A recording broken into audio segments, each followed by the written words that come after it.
Good morning, all. We are ready to start the proceedings this Friday.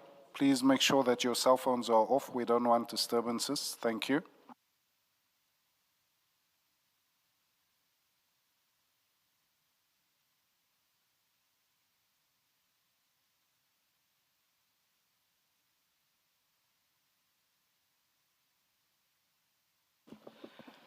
Good morning, Mr. Chaskalson.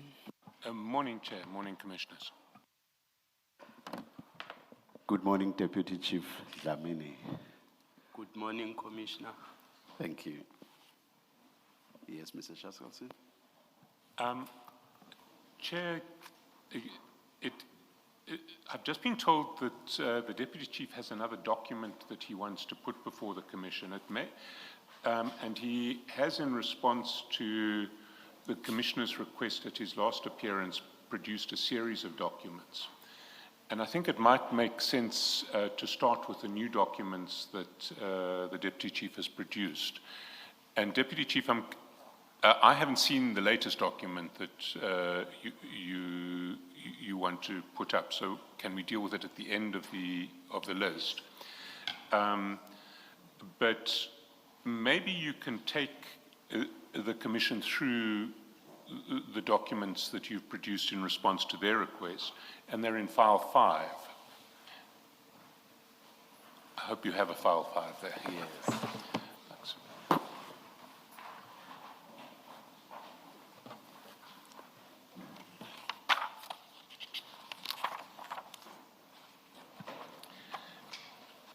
And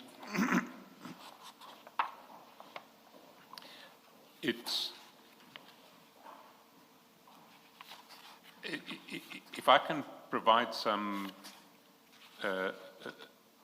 context, I think from pages 1 to 34, what you're dealing with there is invoices in relation to ad hoc security services and some correspondence in that regard. And can I just confirm with you that at page 1, we have an invoice tracking sheet for the company Triotic in relation to the additional ad hoc services that they performed up to 6 March 2025. The date 6 March 2025 is at the bottom right-hand corner of that document. And then the invoices themselves appear from pages 3 to 7, together with a cover sheet that summarizes them on page 2. Would that be correct? That's correct, SC. And then we have a similar situation in relation to the company Mukhalakadi.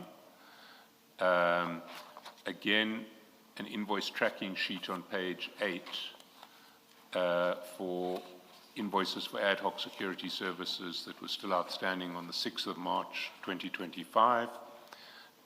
A summary sheet on page 9, and then the invoices themselves from 10 to 14. That's correct, SC. Then we get to Gubis, and on page 15, we have again that invoice tracking sheet as of 6 March 2025. The summary sheet on page 16.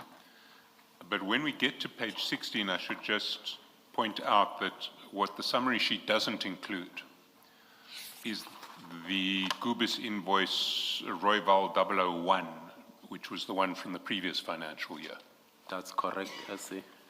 And then the invoices that are referred to on the summary sheet are dealt with from pages 17 through to, I think, 25, along with the statement, 23. I've got it wrong. 22, there is a consolidated statement at page 23.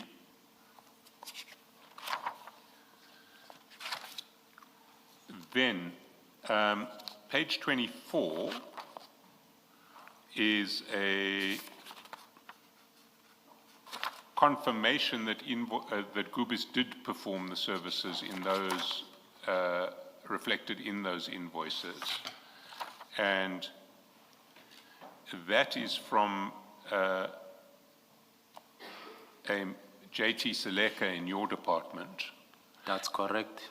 And it's signed Deputy Director, Budget Control and Procurement Management Services. On page 25 and 26, there is an email chain dealing with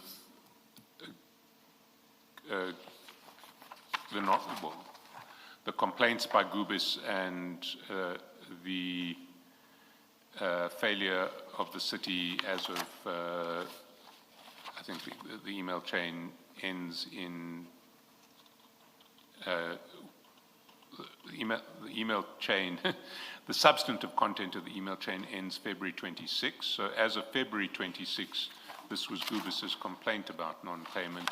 There's a statement attached at page 27, along with the invoices running that we've already seen, running from page 28 to page 34.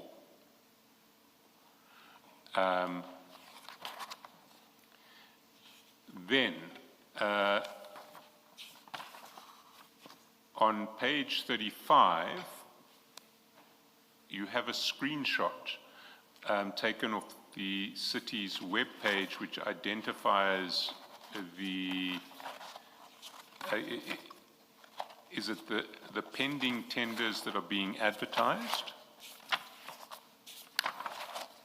Yes, it's as is I attached the website where tender bid register is, and the screenshot. So it's the bid register. It's the website where you can find the bid register for any tender. Yes. I see. And on the following page, it's the same website, but the tab that would be relevant is tender bid register. So if you click on one of those tenders, you'll get this screen. Yes. If you click on tender bid register, you'll get the register. Yes. Then on from page 37 to page 64, you attach a copy of a bid committee submission in another completely independent tender that the subject matter of the tender is not relevant to our proceedings. As I understand it, It's not relevant. Just wanted to demonstrate what is the bid committee document, the BEC report, how is it? what a BEC report looks like, and as I understand it, your reason for doing so was to contrast this document, which is a confidential document, with the bid register, which is not. Correct, I see. That's explained in your email to the Commission at page 65. You have that?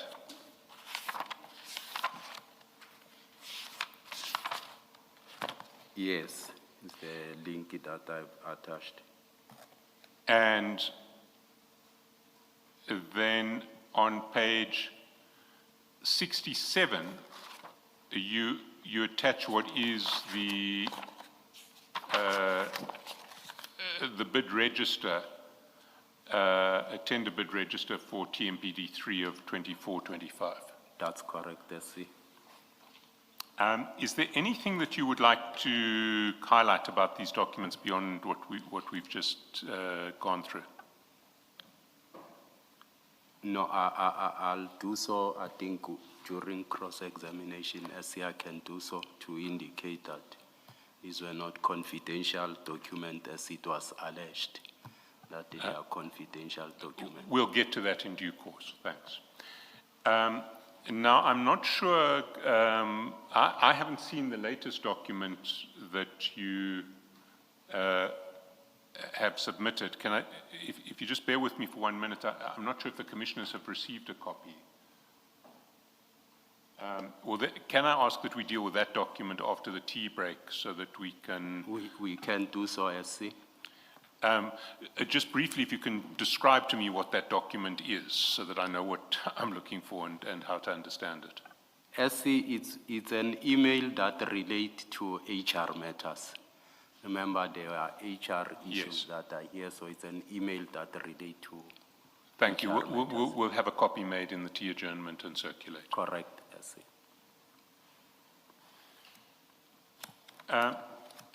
Then, if we can then start to the questioning proper, and I just needed to clarify a few issues arising out of your statement, which is in file 1. Yes. And file 1 essentially has two paginated series of documents. The first set of pagination relates to the two statements that you've given, and then it goes back to 1 for the annexures. So if I'm going to refer you to an annexure, I'll say annexure page 1, but it will still be file 1. And what I wanted to clarify first of all is what your job entails in the Tshwane Municipal Police Department. It's an issue that you deal with on page 9 of file 1 in your statement, and then you refer also to an organogram at page 155 of the annexure bundle, also in file 1. So can I take you to I'll just read what you say in page 45, and then maybe if you can explain it in more detail with reference to the organogram. 45, you say, my subordinate sections in the support and administration division include Administration Bureau, Police Logistics Support, Internal Affairs, Management Administration Support, and Ceremonial and Employee Wellness. And then you refer to an annexure listed under paragraph 45 above, which is an organogram, and that appears from page 155 of the annexure bundle. So can we go to that organogram? And probably it's best to start at page 156, where there is a high-level description of the 4 departments that fall under you, the 4 sub-departments, directorates that fall under you.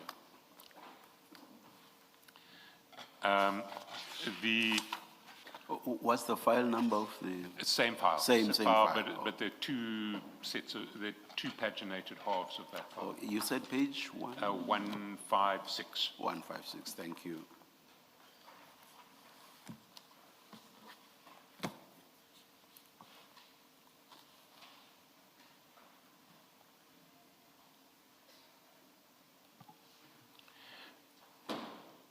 And there we see those 4 directorates: Management and Administrative Support, Police Logistics Support, Administration Bureau, and Internal Affairs. And very briefly, can you just describe to me what each of these directorates is responsible for? I'm not looking for much detail, but just broadly. Thanks, SC. I think I've done it previously when I was reading my statement to the commissioners on pertinent matters that affected this commission, but I'll do it again briefly for you. When we come to management and admin support, that's MAS, and that's where it deals, with issues of finance, issues of HR, issues of, OHS, issues, of performance management and so forth. In brief, that's where they deal with. Project management, as I indicated, they deal with issues of contract management, assisting divisions with bid specifications, with issues of ensuring that, tenders get advertised. As soon as they are awarded, then they draft, SLA, assisting various divisions to ensure that SLAs are in place in order to assist, accounts payable, that SLA should be in place, loaded on SAP. Contracts are in place, loaded in SAP, so that when payments get done, they can be sure that there's a contract for such a payment and so forth. And also, at the beginning of the financial year, you could have picked it up that, I mean, if you are not in the city, you might not specifically, you might confuse the processes. Like when the CFO was here, he outlined the question of from receiving an invoice, creating, I mean, POs and so forth. He started it on the second step, which created an assumption that in the city of Tshwane, you work before a PO gets generated, while it's not the case, because each and every financial year, at the beginning of the financial year, the finance section, accounts payable, once the budget gets loaded, they create requisitions, they create POs. I think I've given an example. For instance, we have a uniform tender. They'll create POs at the beginning of the financial year. Give to company B to say we need 500 trousers or 1,000 trousers. Company B, September comes and say we can only produce 500. They deliver 500 trousers, they deliver an invoice. Then you start now, create a requisition again, you create a PO for the quantities that have been delivered. You have a PO already for the entire financial year. I've given an example with South African Post Office to say, we don't know how many infringement notices will be issued. So we create a PO for the entire year that debit against that PO as we receive an invoice. So you can't work in the city without a purchase order. But the CFO started it in the middle when they are going to pay. So it creates an impression as if you start by working, giving an invoice, then we create a PO. So I just wanted... I appreciate that clarification, because I also was quite confused by what the CFO said in that regard, because he seemed to be suggesting that the PO only gets issued after the work is done. And that's incorrect, is it not? No, he started the process when, after, work has been delivered, they come with an invoice. I'm giving an example with the uniform. Yes. You create a PO for 1,000 trousers to be delivered. The supplier can only manufacture 500. So when he comes and delivers 500, they certify the invoice again. So, and we create a requisition and a PO for 500, we paid it. But the PO has been created for the entire year on those aspects. So for South African Post Services, because our budget is segmented in quarters and so forth, we create for the entire year. As soon as we receive an invoice, because we're not sure how many infringement notices are they gonna post, what will be the cost of that. So as soon as they're posted, they are sure, we verify against what they've posted and the invoice. Then it start that process again. So it's twofold. Can you explain that using the security contract? Yes. Just explain it so that we understand. The security contract, because we know it's a contract, there are figures in that contract on a monthly basis. We create, requisition and POs, same applies. But for instance, let me take for demolition, a supplier for red ends. He demolishes shacks as and when there are invasions and so forth. We're not aware how many shacks will be demolished. Same applies, we create POs for the entire period.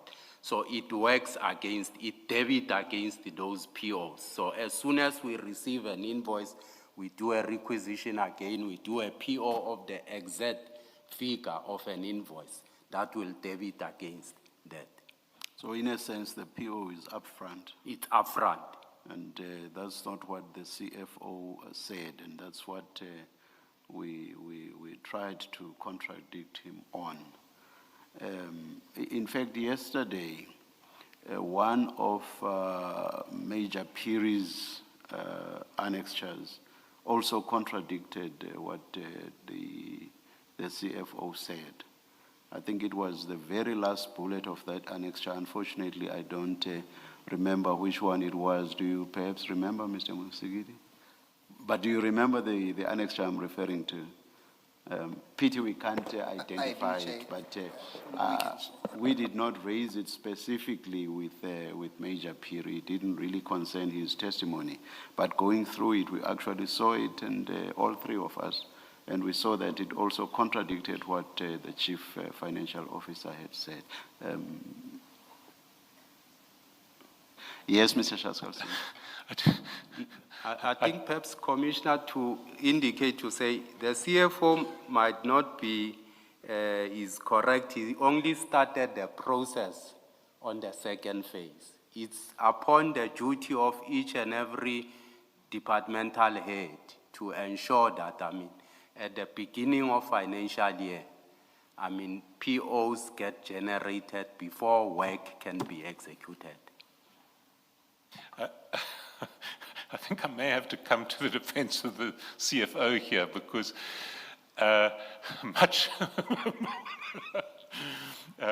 it's not something I usually do. But I heard your explanation slightly differently, because you were describing in relation to the post office example, or even the ad hoc security example. There is a purchase order issued at the start of the financial year, Yes, based on what your budget for the whole. Yes. Sorry, at least it's not me. My apologies, Commissioner. I thought I switched these phones off.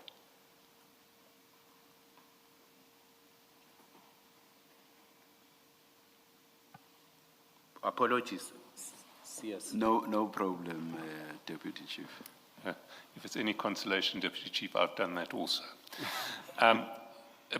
But so you, and let's take the ad hoc security services where there are a number of different service providers. Yes.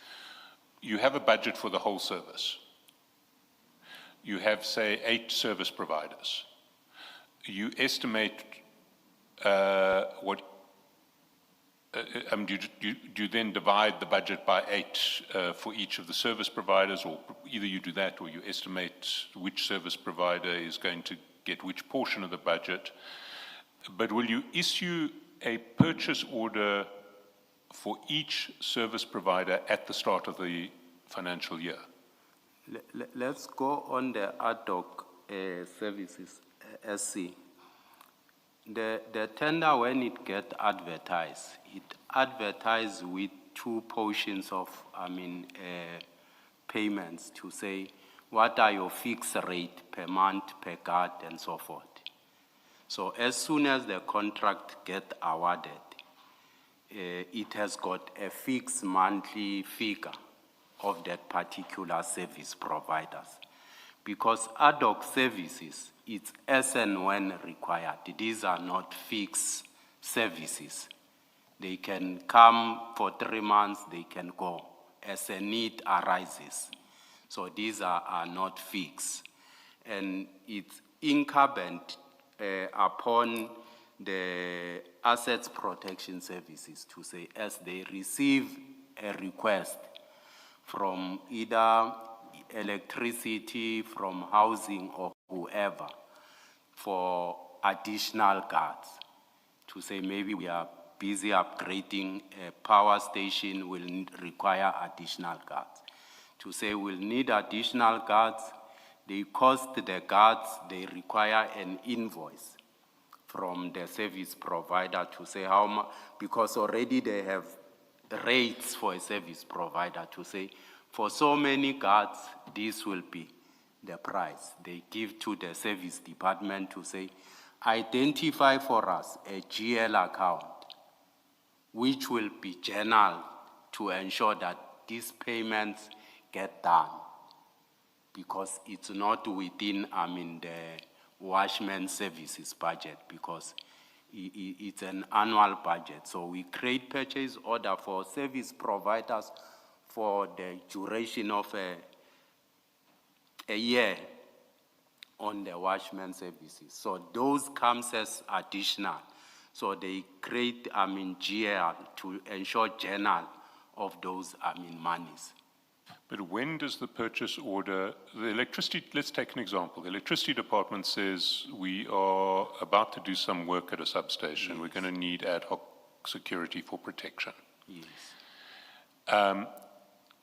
We're going to need 2 guards 24 hours a day for 2 weeks. Yes. At that point, you designate one provider who you want to provide those guards. Yes. You already have fixed rates for those, Yes. so you know what it's going to cost. Yes.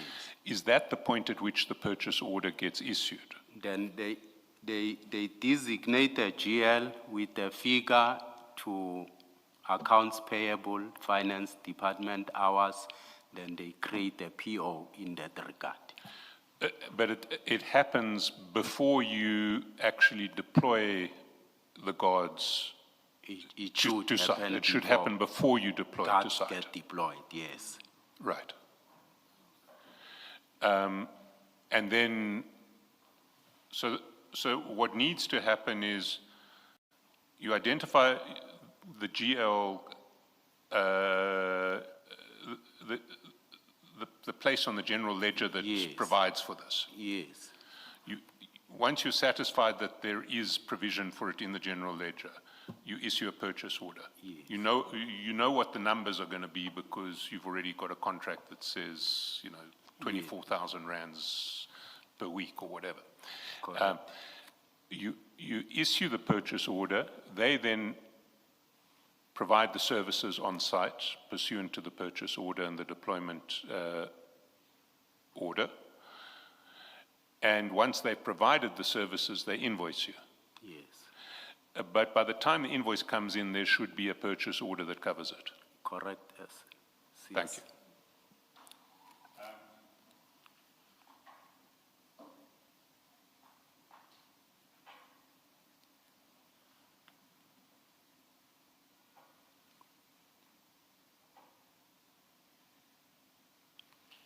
Sorry, that was a bit of a diversion, but it was something that we did need to clarify.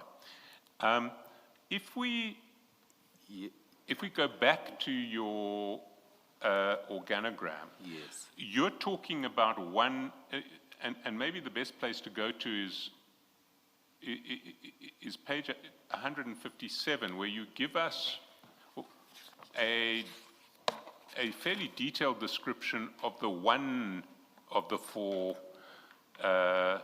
directorates underneath you, the management and administrative support. May this please be projected and expanded?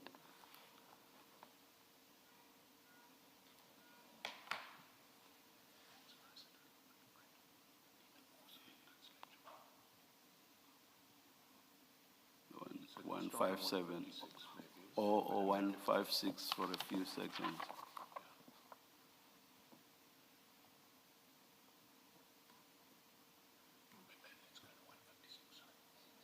And blow it up.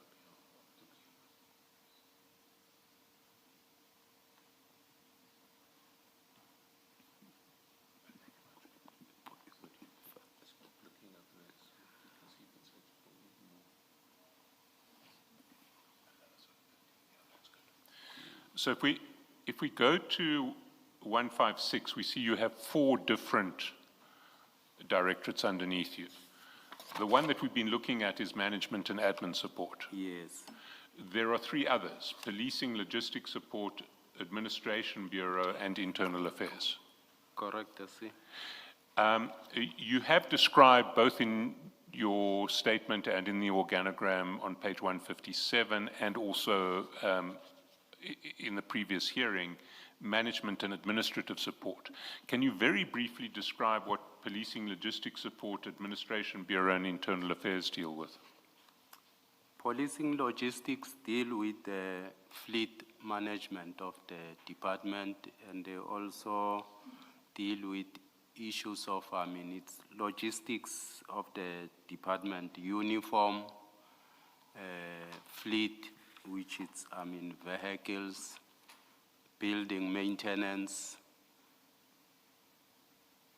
and all equipment, IT, and so forth. So they deal with those aspects, of assisting, the department in ensuring that their IT gets set and so forth. They also deal with issues, of, ensuring that assets management, to ensure that, assets get managed accordingly. As you know, that we should ensure that, all assets get registered and they are managed accordingly. And Administration Bureau? Administration Bureau deals, with issue of, infringement, capturing of infringement notices. As the divisions go out to issue notices, it's upon this division to ensure that, they capture notices, they are posted on e-notice, they liaise, with, RTMC in ensuring that, all the infringement are posted. They liaise with SAPO in terms of receiving invoices and payment of such. Sorry, SAPO? South African Post Office, sorry about it. Sorry. Yeah, South African Post Office. So they deal with that also. They deal with issues of, ensuring that they follow up in issuing executions of warrants of arrest and so forth. So that's the section basically that deals with that. And Internal Affairs? Internal Affairs deals with issues of, investigation of, departmental loss. If members are involved in accident, they need to investigate if the member was at fault or what. Damage and loss control, they deal with issues of, issues liaise with legals on litigations, and also issues of conduct within the department.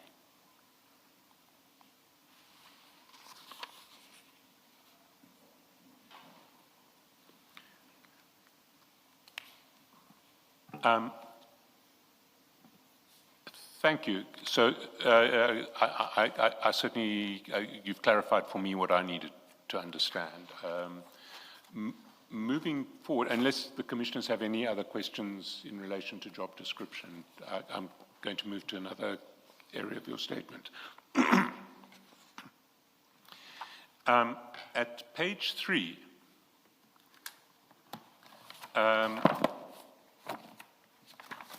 of your statement, you describe your relationship with Sergeant Nkosi, and you say you met him when he was still at primary school in Soshanguve, and you're both from the same neighborhood. And you say, in 1996, I became actively involved in managing the family business, which was when I started having close interaction with Sergeant Nkosi. Sergeant Nkosi used to frequent the business, and he would volunteer to clean the vehicles, and he would sometimes receive a stipend for his efforts. So I'm assuming the family business was a taxi business. Correct. And do you still have that taxi business? Correct. And how many taxis are in your family business? I don't think that it's relevant, CS, to disclose here. Sorry, you don't think it's a relevant disclosure? No. Well, I want to ask the question. You can object about, I mean, do you want me to justify the relevance of it? Please No, do. I will Mr. object Chairperson, to please. do that. Sorry, Deputy Chief. Please do, Mr. Chairperson. Well, what we're investigating here involves investigating allegations of people who are linked to the taxi industry who are who are linked to the taxi industry and are alleged to have been involved in organized crime and are also alleged to have been involved in efforts to infiltrate the SAPS and the TMPD. And your status as someone inside the TMPD, a deputy chief of the TMPD, and a taxi business operator raises questions in that regard, and I'm trying to establish whether you are a serious player in the taxi industry, a very small operator in the taxi industry, and I'm going to ask you questions about the taxi industry and your relationship to other people in the taxi industry. And in that context, it seems to me that the scale of your business is a matter which is relevant to our investigations. Please answer the question, Deputy Chief. No, I mean, Commissioner, much as I'm saying, as I indicated, it's a family business. I'm not running it. I'm not involved in it. It's run by my brothers, so don't think it will be proper for me to disclose their... You're talking about who runs it, who owns it? I'm not owning it. It's owned by the family, my brothers. And you receive no proceeds from this business? From this business, I receive no proceeds. Yes. Are you saying you receive no proceeds whatsoever from this family business? It depends on what, if I'm being assisted by my brothers or not. I don't know what are you referring to, but I don't get a salary out of this business. No. Do you receive any proceeds from this business? Does your brother make any payments to you from this business? Not on a salaried basis, No, but from time to time. Have you never received any money from this business? If I have something to do, work or something, brothers will assist. If I do a work for my son or a marriage or whatever, they will assist.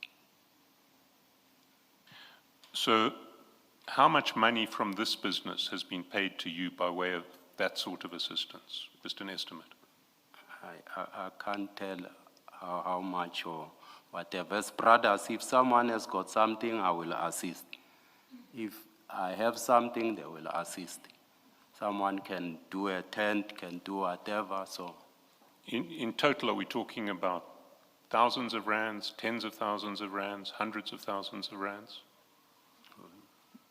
It becomes, I mean, it depends what type of work are we doing. If we do lobola negotiations for my son, someone will say, I'll buy food, I'll buy drinks, I'll do whatever, and so forth.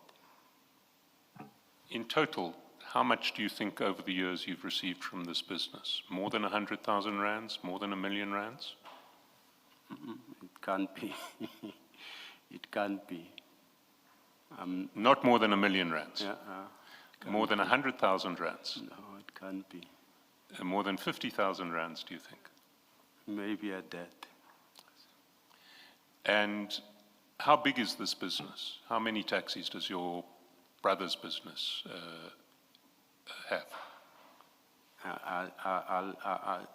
With due respect, SC, I think I can't disclose their operations. Let me make you understand to say sometimes in a taxi industry you work with positions. You will have positions from, I mean, Rustenburg to Pretoria to Rustenburg, Mabupan to Rustenburg, I mean, Pretoria to Limpopo, Pretoria to Joburg. You mean routes? You mean routes? Routes, yes. And sometimes you'll find that, I mean, you get someone perhaps who's either battling the route, is not, I mean, either he has some challenges. You put a Kumbi either under his name, you operate that route. So, I mean, disclosing such things compromises even the other party. Sorry, compromises? The other person. Let's say I have an arrangement. You have a route from Mabupane to Joburg. So you're saying you don't, if I've come to your brother and say, I have this route, I can't service it, I need a taxi, will you help me out? Yes. You don't want to compromise me, Yes. but if you just tell me how many taxis are in your brother's business, that doesn't compromise me because nobody knows whether I'm using one of those taxis. That much as I'm saying, that is their business, and I think it's me sitting here, so exposing their things here, I don't think will be Mr. correct. Shaskelson, what about if we do what we have done a good few times and ask the deputy chief to write the number down for our consumption only, yours and ours?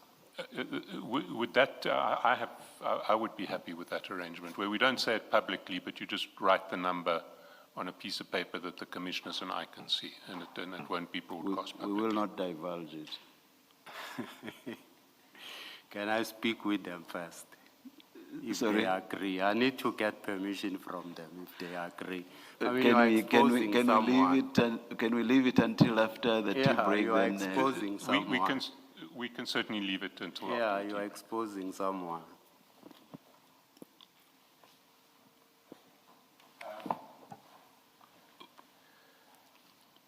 Is this family business affiliated to any particular taxi association?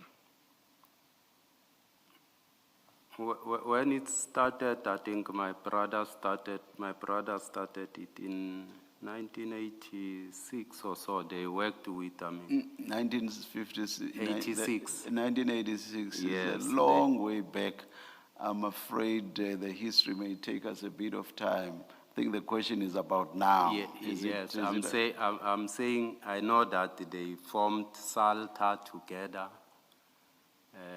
What's he with now? Is he affiliated? If so, with which? Salta changed, so I might not be sure now because it was South African Long Distance Taxiers Association.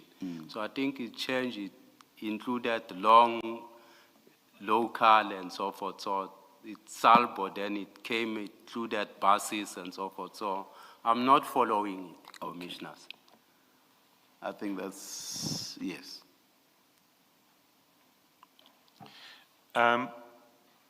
Now, Sergeant Nkosi has testified to this commission about his relationship with the late Mr. Msibi. Yes.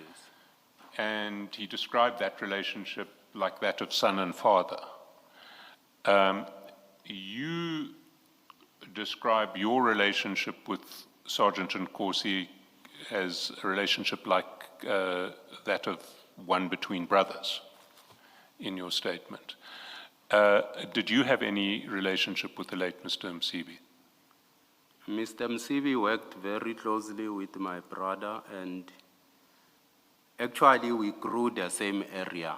Mr. Msibi, when he goes home, he passes next to my father's house. So it's just the back street where I grew from. So I knew him, long time before, because he'll come sometimes at home to my brother, they'll sit together.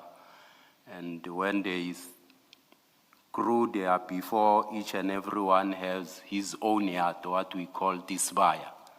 They used to operate from one yard where their taxis were sleeping together. So I know him as such, but never had a relationship with him. We had a relationship, close relationship with my brother. And what is the name of this brother who has the taxi business and who had the relationship with Mr. Msibi? What's his first name? It's my brothers. It was Willie, it was Peter. Two brothers. It's Willie and Peter. Oh. Does that mean the family business is run by two brothers? It was run by two. The It other was. two is remaining. Yes.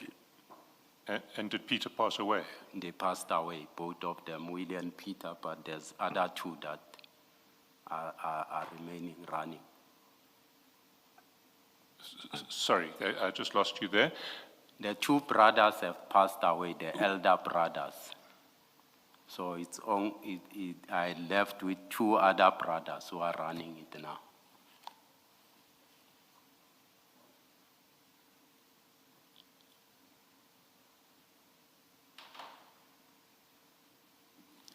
And the brother who had the relationship with the late Mr. Msibi was Willie, or Peter as well? Both. Both.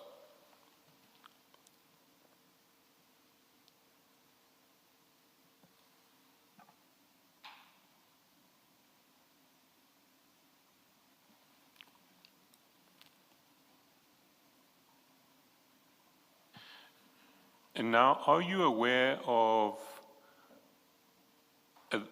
the man who Sergeant Nkosi described as the right-hand man of the late Mr. Msibi, Mr. Mampani? I've never met Mampane because the person that my brothers worked with was the father to Mampane. So I don't know the Mampane person. I've never met him. I don't know him. But his father worked with your brother? Yes, And do you know of him, even if you haven't met him personally? I mean, you know who he is, the son? I know the name to say because he takes it from the father was Mampane, so it's Mampane who's running. And are you aware that the father who worked with your brother introduced Mr. Joe Sibanyoni to the taxi industry? Are you aware of that? Yes, I'm aware of that. Mr. Sibanyoni was in the taxi industry, but he was operating from Mpumalanga. So when they were forming these routes from Pretoria to Joburg and so forth, that's when he joined them. He was in the taxi industry, he was operating from the Mpumalanga side. But he became part of the Pretoria taxi industry through Yes. Mr. Mampani's father? True.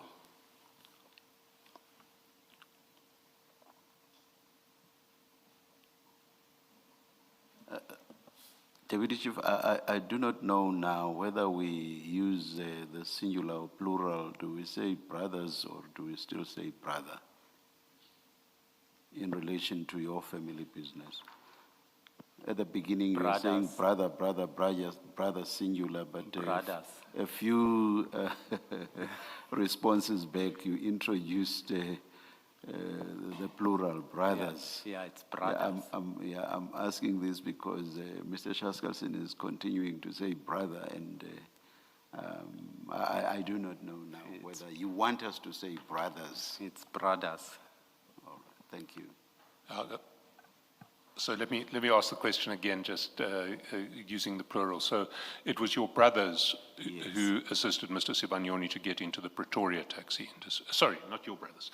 No. It was Mr. Mampani's Mampa. father Yes. who helped Mr. Sibanyoni get into the Pretoria taxi industry, and it was Mr. Mampani's father who worked with your brothers, plural. Yes.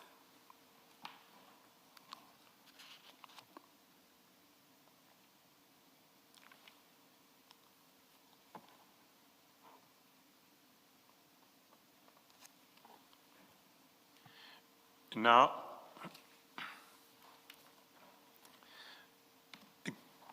given your family's connections to the taxi industry, do you not think that there is something of a potential conflict in relation to your job, which involves a whole range of matters relating to law enforcement with respect to the taxi industry? Not at all. Can you explain why? I'm not directly involved with them, and I mean, whatever they run, they comply. I don't interfere with anything. Well, your department, as I understand it, deals with all traffic law infringement notices in the city. Yes.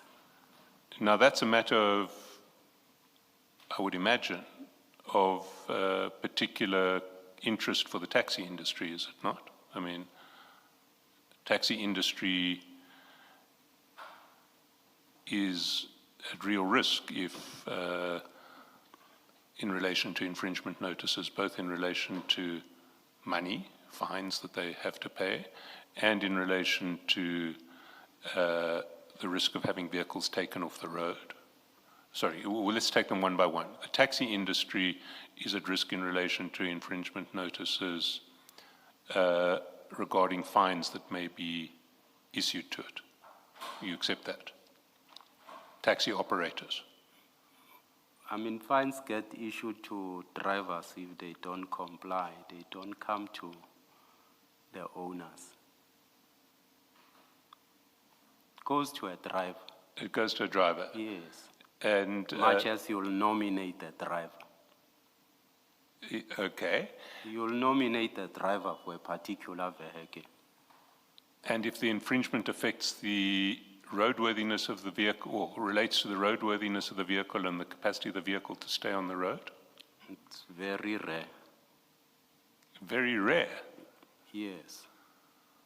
If it is very rare, that may relate to the lack of law enforcement in that regard. But at least in principle, if one is testing the roadworthiness of vehicles and finding vehicles that are not roadworthy.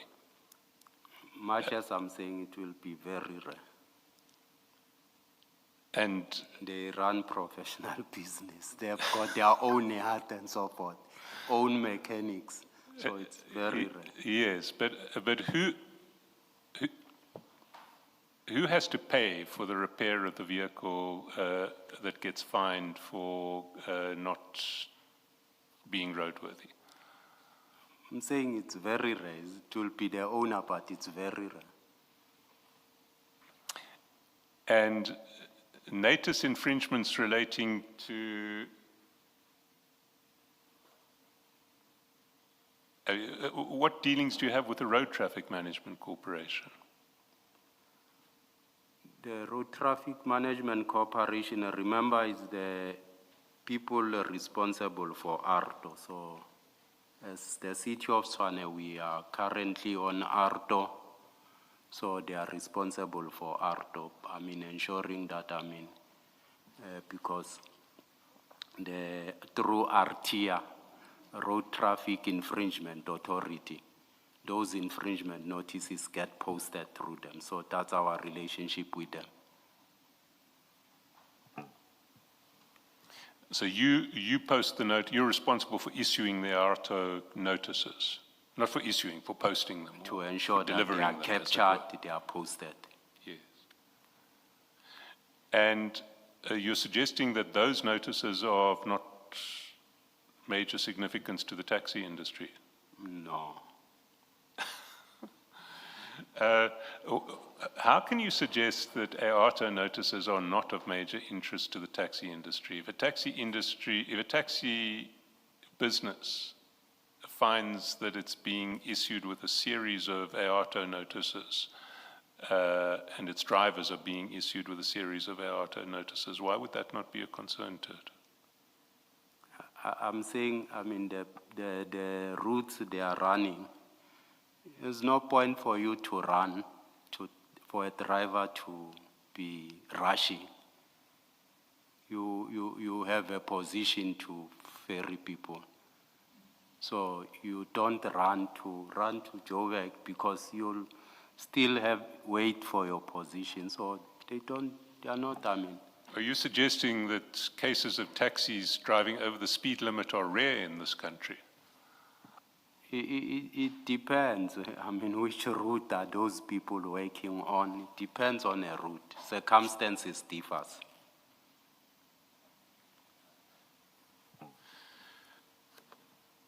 And the execution of warrants.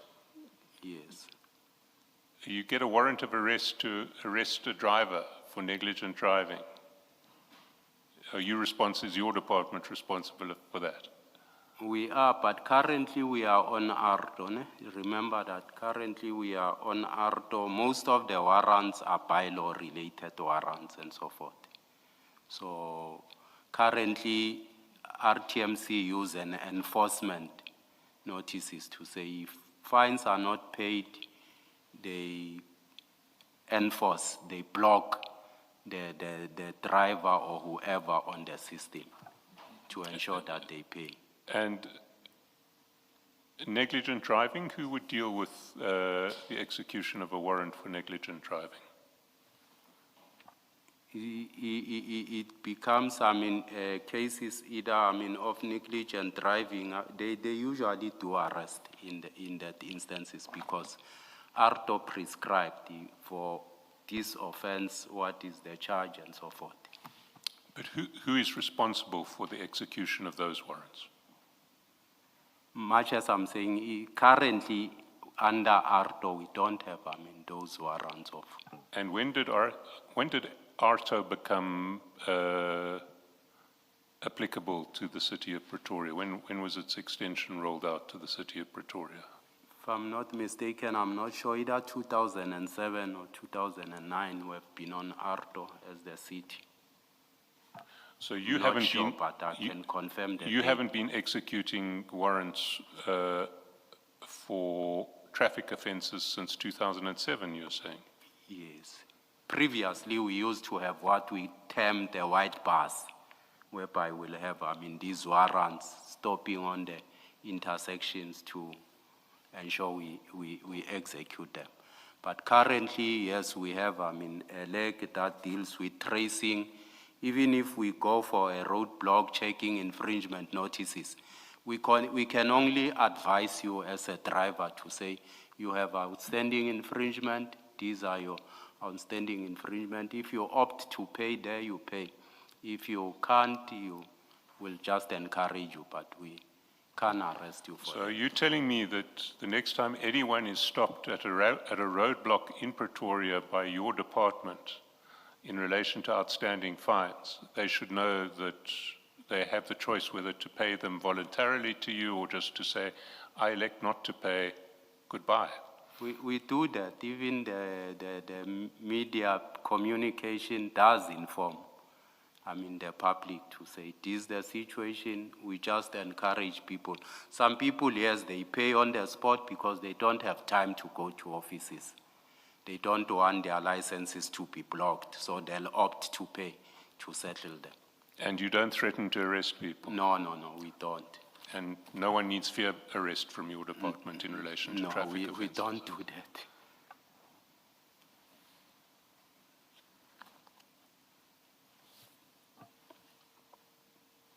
Let's move on.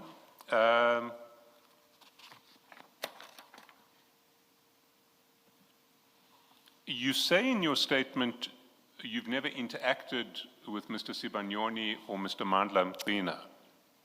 That's correct. Do you know?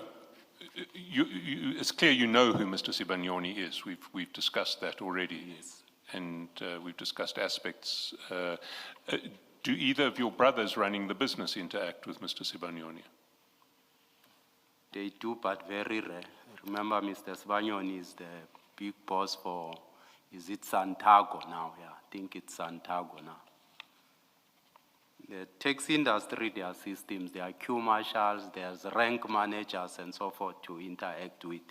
There's also an office if you have challenges to interact with. So it's a formal arrangement. Maybe we'll come back to this after we understand the scale of your and size of your brother's business. Mr. Mklina, do you know who he is? Sergeant Nkosi told the Commission that he was a nephew of Mr. Sibanyoni. Were you aware of that? I don't know him. You don't know him? I'm not suggesting that you know him personally, but I'm asking, do you know who he is? Do you know that he is the nephew of Mr. Sibanyoni? I don't know who he is. And now, Your late brother Peter, was he the father of Kamogelo Glatswayo? No, You're certain about that? yes. Do you know Kamogelo Glatswayo? Kamogelo Hlatshwayo. Yes. I think I might, do I know him? Yes, I know him. How do you know him? As Sergeant Goss indicated, he's a friend to Peggy. And when have you met him? I don't meet with him. Don't know when did I see him. So, have you ever met with him?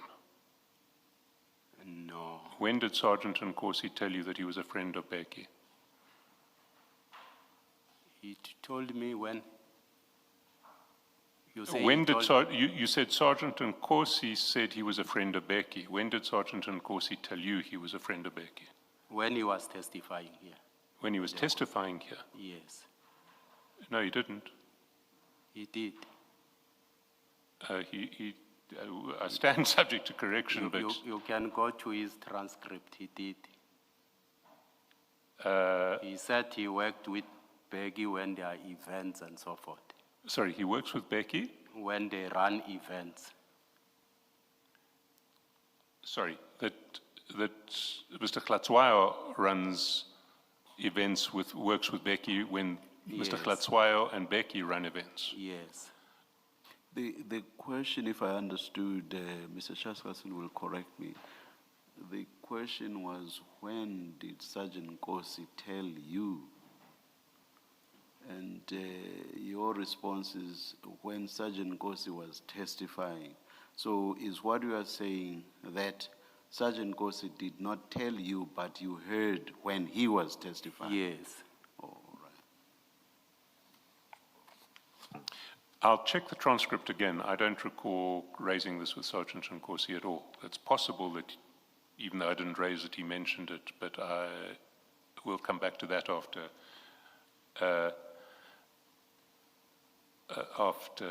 the tea break. Sergeant Nkosi has Mr. Glatswayo's name saved in his WhatsApps as Kamogelo Dlamini. I don't know who's. He's not. You're adamant that he's not a relative, and in particular that he's not the son of your late brother Peter. No.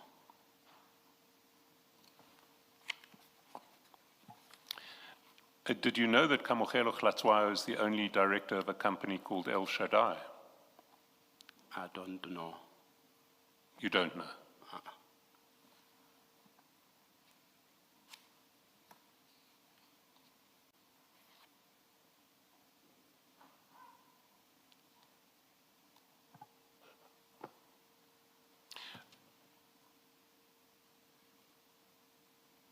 When you say you don't know that Kamogelo Glatswayo is the son of your late brother Peter, are you denying that he is the son of your late brother Peter, or are you saying you just don't know? I don't know. He has never introduced me to him. Your late brother never introduced you? Yes. What relationship did you have with your late brother? A good relationship, or, I mean, would you know all of his sons? Very good relationship. So you would know all of his sons? I wouldn't say so. So you can't deny that Mr. Glatswayo is the son of your late brother Peter? As much as I'm saying I don't know. He has just never don't know. told me.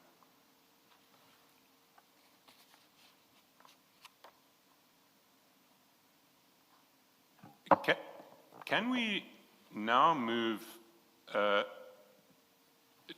TMPD 1 of 2425, the tender, the demolition tender? And can I ask you to go to page 431 of, it will be file 4. We'll be dealing with file 3 and file 4 now.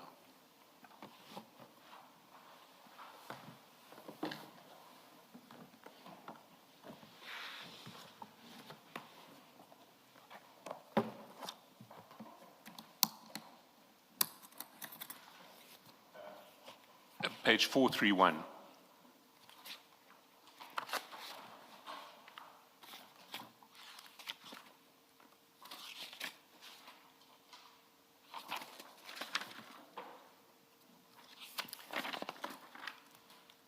And the chats that I'll take you to in file 4 are 431.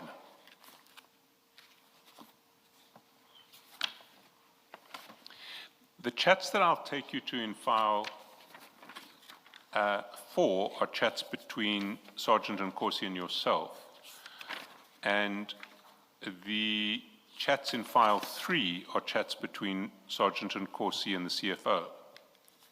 And just to alert you, because of a software setting in relation to the printout of the chats in file 3, they printed out with timestamps that are called UTC, which is 2 hours less than South African time. So one needs to add 2 hours to the time of any message in file 3.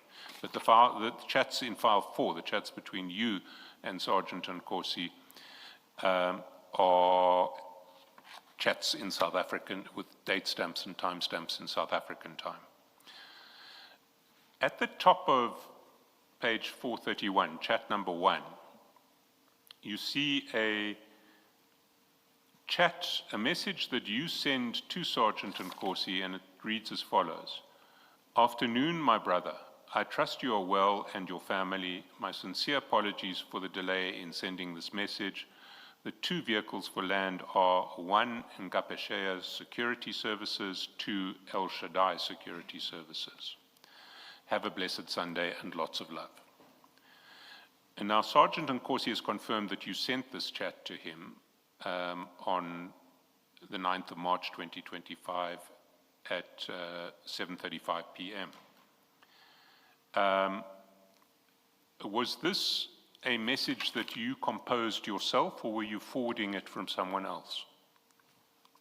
Thanks, CS. This is the message I got from Nico.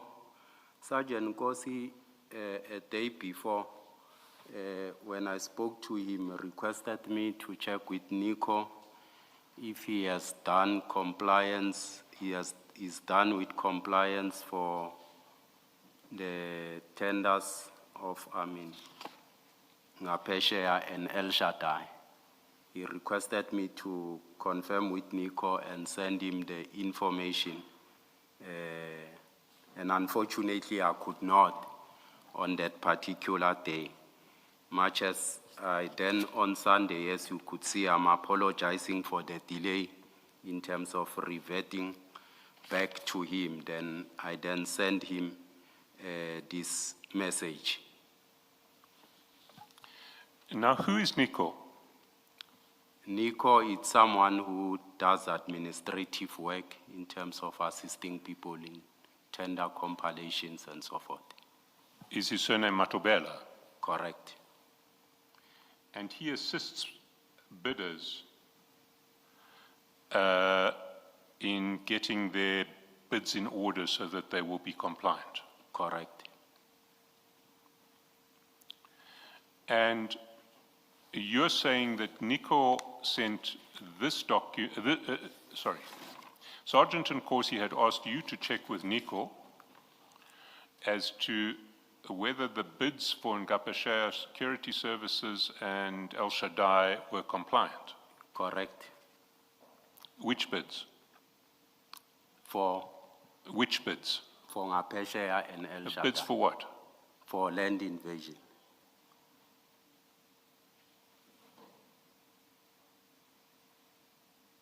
And Nico reported to you that they were compliant. Nico sent a message to me, then I shared that message, edited it. Usually you'll see my writing, everyone will tell you when I write, because most people send messages without greeting. I'll then share the message, I'll edit, and then greet and add whatever that I want to add and forward. Yes, Sorry, but when you say land invasion in Tshwane. Correct. Okay. and Nico said they were compliant. That's what Nico indicated. So Sergeant Nkosi wanted to know from Nico whether the bids of his brother's company, which is Ngapeshare, and the bid of El Shaddai, which is Mr. Glatswayo's company, were compliant. That's correct. And Nico confirmed that they were. Yes, And this was sent on the 9th of March, 2025. correct.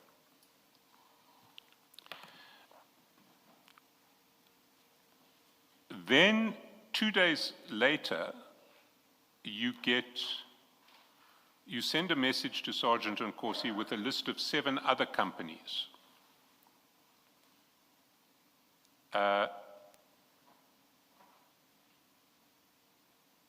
Sorry, before we get to that list. So, going back to that first list, not the first list, the first message, that the 2 companies were compliant. From your perspective, you had now told Sergeant Nkosi what he needed to know. Correct. And there would be no need for Sergeant Nkosi to communicate this information to anyone else other than possibly El Shaddai and Ngapeshare. That's correct. He certainly didn't need to tell anybody else inside the city. No. Let's get to the second message. Chat number 3, it's 2 days later, it's the 11th of March. And there's a list of 7 companies that you send to Sergeant Nkosi at 3:06 p.m. and then a few minutes later you send him a message to explain. And you say, "Afternoon, Captain, I trust you are well and your family. The above is from the Red Berets. Please check with Mfowethu if it's the same with his from CIC Juju to verify the authenticity." Now, just to clarify, you refer to Sergeant Nkosi in these chats as captain, Correct. and you refer to the CFO as Mfowethu, Correct. and they refer to you as general. That's correct. Let's go through this message and just clarifying, the above is from the Red Berets, that's presumably the EFF. It's not from the EFF. 2 guys, as I indicated previously, Muzi and Sipo, came to me claiming to be having these companies from the EFF, of which I wanted to ascertain how true is it, because these are people I know years back while we were still in the student movement.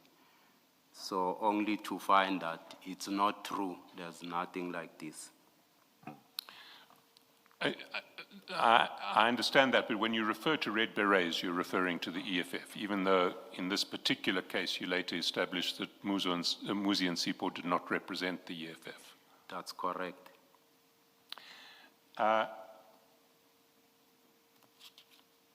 What did Muzi and Sipo want you to do with that list of companies? Sorry, beg your pardon? Muzi and Sipo, who pretended to represent the EFF, what did they want you to do with that list of companies?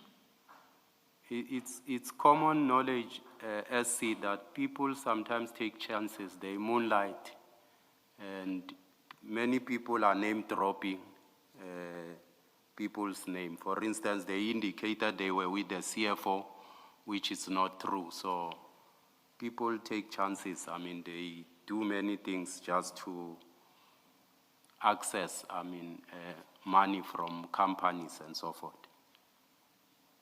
But what were they wanting to do? I mean, we've established that they were taking chances, but what were they hoping they would achieve by giving you this list of companies?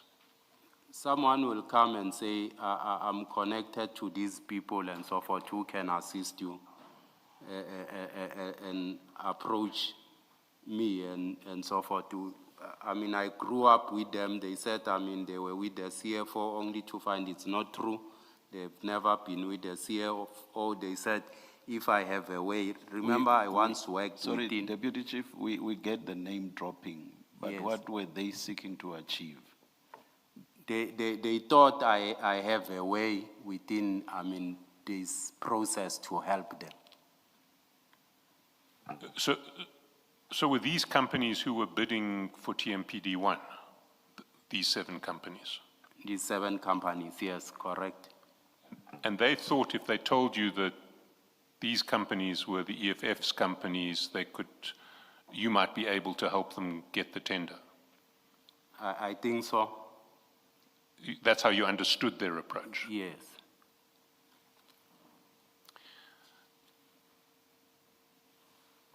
You said in your message to Sergeant Nkosi, please check with Mfowethu, please check with the CFO, if it's the same with his from CIC Juju.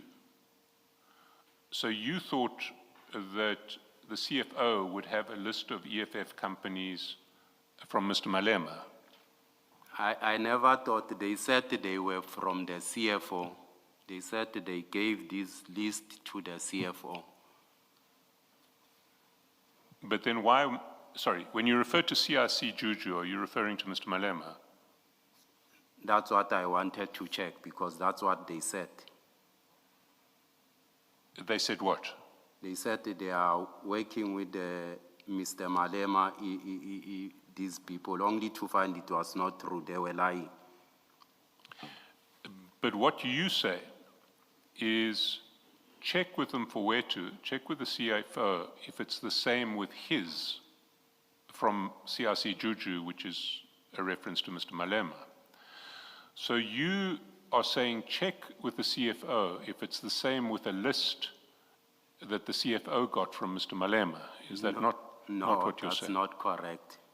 What are you saying then? I'm saying they said they give the same to the CFO, so I'm saying he must verify if this is the same. But that's not what you say in the message. What you say in the message is please check with Mfowethu if it's the same with his from CIC Juju.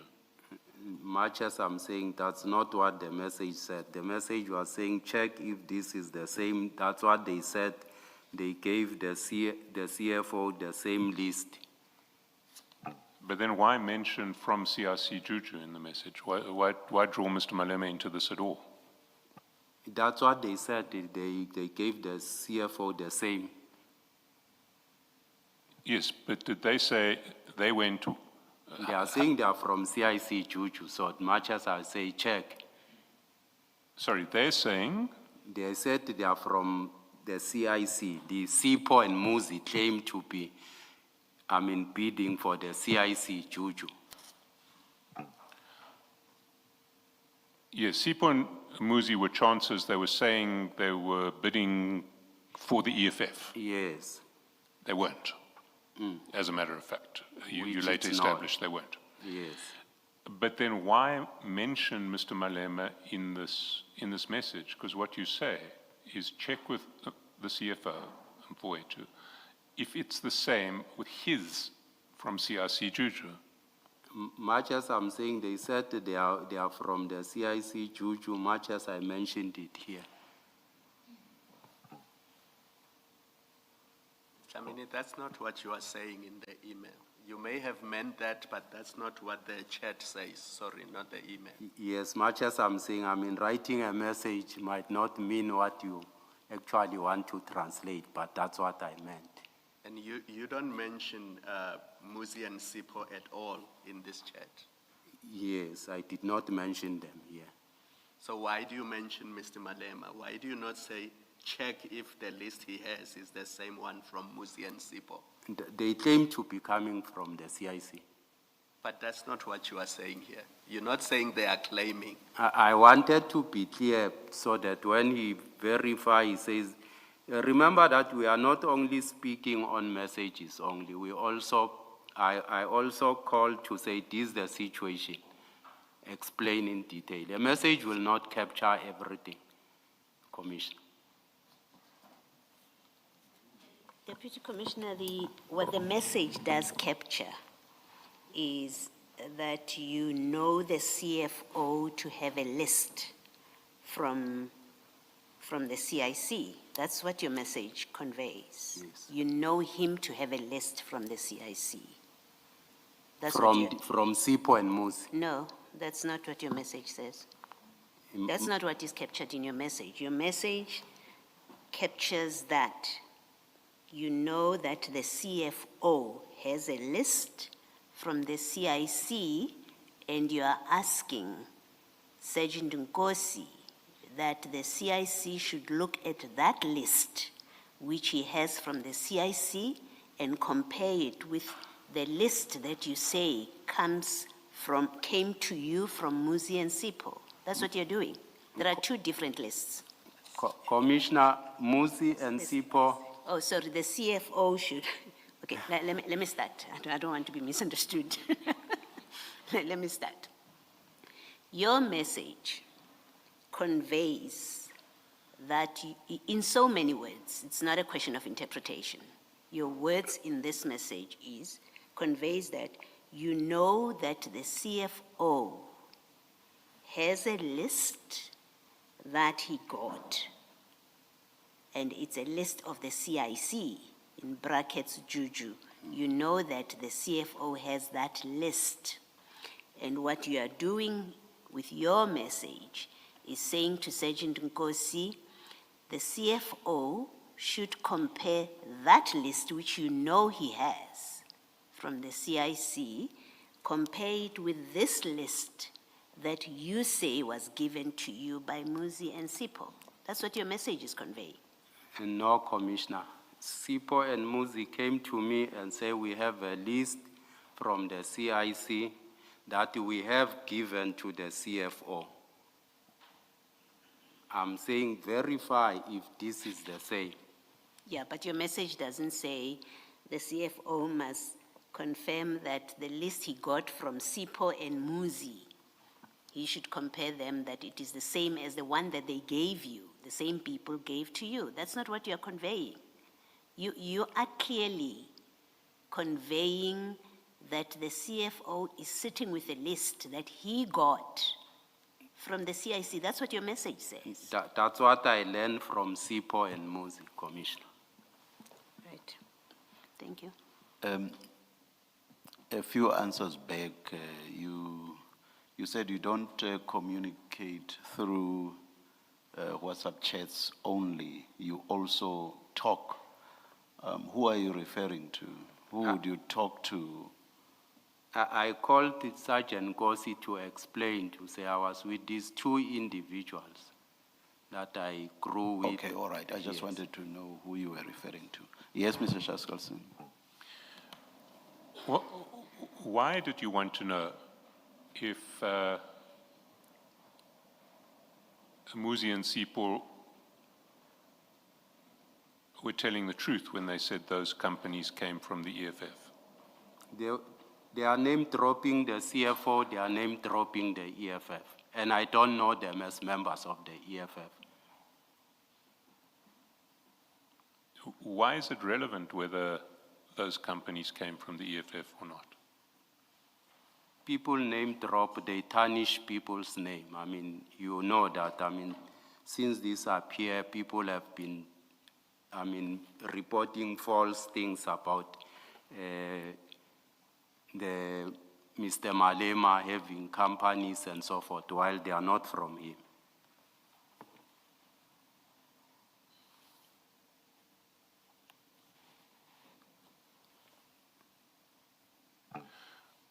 What would you have done if the CFO reported to you that, yes, these companies are from the EFF? I've been told these companies are from the EFF.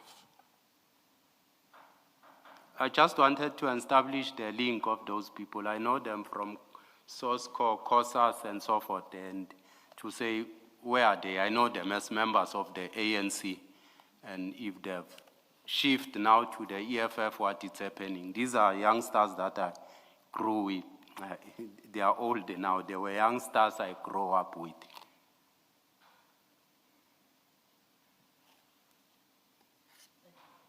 Deputy Commissioner, you say these people wanted you to help them or assist them with the tender. Yes, Commissioner. Right? You say that. So you know that's why they gave you this list. They want to get a certain advantage through your assistance to do with the tender. So when you send this same list to the CFO, even on your version, even if one accepted your version that you didn't know that he has a list you were not conveying that he has a list from the CIC. On your version, you sent this list to what end? You know the purpose of the list. It's to get assistance and advantage in a tender process. When you send it to the CFO, it's for what purpose? It cannot be you want to verify that they are members of the ANC, of the EFF. It's irrelevant. This is a tender process. It's a tender process of the city, has nothing or should have nothing to do with whether people are ANC or not. It shouldn't matter. In fact, you should, if you were acting properly, you would have kicked them out of your office, right? And said, I want nothing to do with this. You don't do that. You forward it to the CFO. Commissioner. To what end are you giving him the list? Commissioner, they make name dropping. There's number of people who come to my office. There's ex-combatants who come sometimes with the hope that I might assist them. If they are honest, and I can see these people are honest, I do explain to them. To say, I'm no longer working with these things, I'm not involved in these things, because they were honest. But people who come and name drop someone, you'll definitely want to verify the authenticity. So if this was authentic, what, you would have helped them with the tender? No. Then exactly my question, what is the point of you sharing this list with the CFO? Name dropping cannot be your explanation for it. We are talking about a tender process. They don't come to you to say, we know so-and-so. They're not, that's not the purpose. They didn't come to you to say, we know the CIC. They came to you on your version for help with the tender process. And that help is to help them get this tender. That's why, and that's what you understand. You forward the list with that understanding that these people have come to you not to name drop, but to get assistance with a tender. You forward it. And the question is, why do you forward it when you know that it's being given to you for an improper purpose? It doesn't matter whether they say the president, the mayor, deputy mayor, it doesn't matter. It shouldn't matter. What matters is they come to you to say, assist us to get this tender, and you know that's improper. When you give it to the CFO, it is for what purpose? If they come to me, Commissioner, and say, assist us, and not use people's name, I'll explain to them. But they are using people's name. If they could have came and be frank and honest, then I could have done that, but they are using people's name. All right, that's your answer, thank you. Why did you ask Sergeant Nkosi to check with the CFO rather than just asking the CFO yourself directly? I know that Sergeant Nkosi has a relationship with the CFO. I don't have the CFO's numbers. I don't have, a relationship with the CFO. Why can't you just look up the CFO's number on an internal Tswane directory? Because I knew that Sergeant Nkosi, I know him and he has a relationship with the CFO. It was gonna work better for me, for him to verify for me. But on the face of it, this is a matter concerning the business of Tswane, is it not? It's correct. Someone is coming to you with a list that they say is the EFF's list and suggesting that you might interfere with the tender process in Tswane tender TMPD 1 of 24-25 to privilege these companies. That's what the approach is about, is it not? correct as I explained, SC, that if they could have came like other people who come and say, look, we are ex-combatant or we are military veterans, can you assist? I'll explain to them to say, I don't have that authority to be able to do so. I have done so in many people. But they were name-dropping people's name, which becomes dangerous in this instance. And they are suggesting not only do they expect you to assist them, but they also expect the CFO to assist them because they're telling you he's got the same list from Mr. Malema. They are claiming so, trying to canvass me. Yes.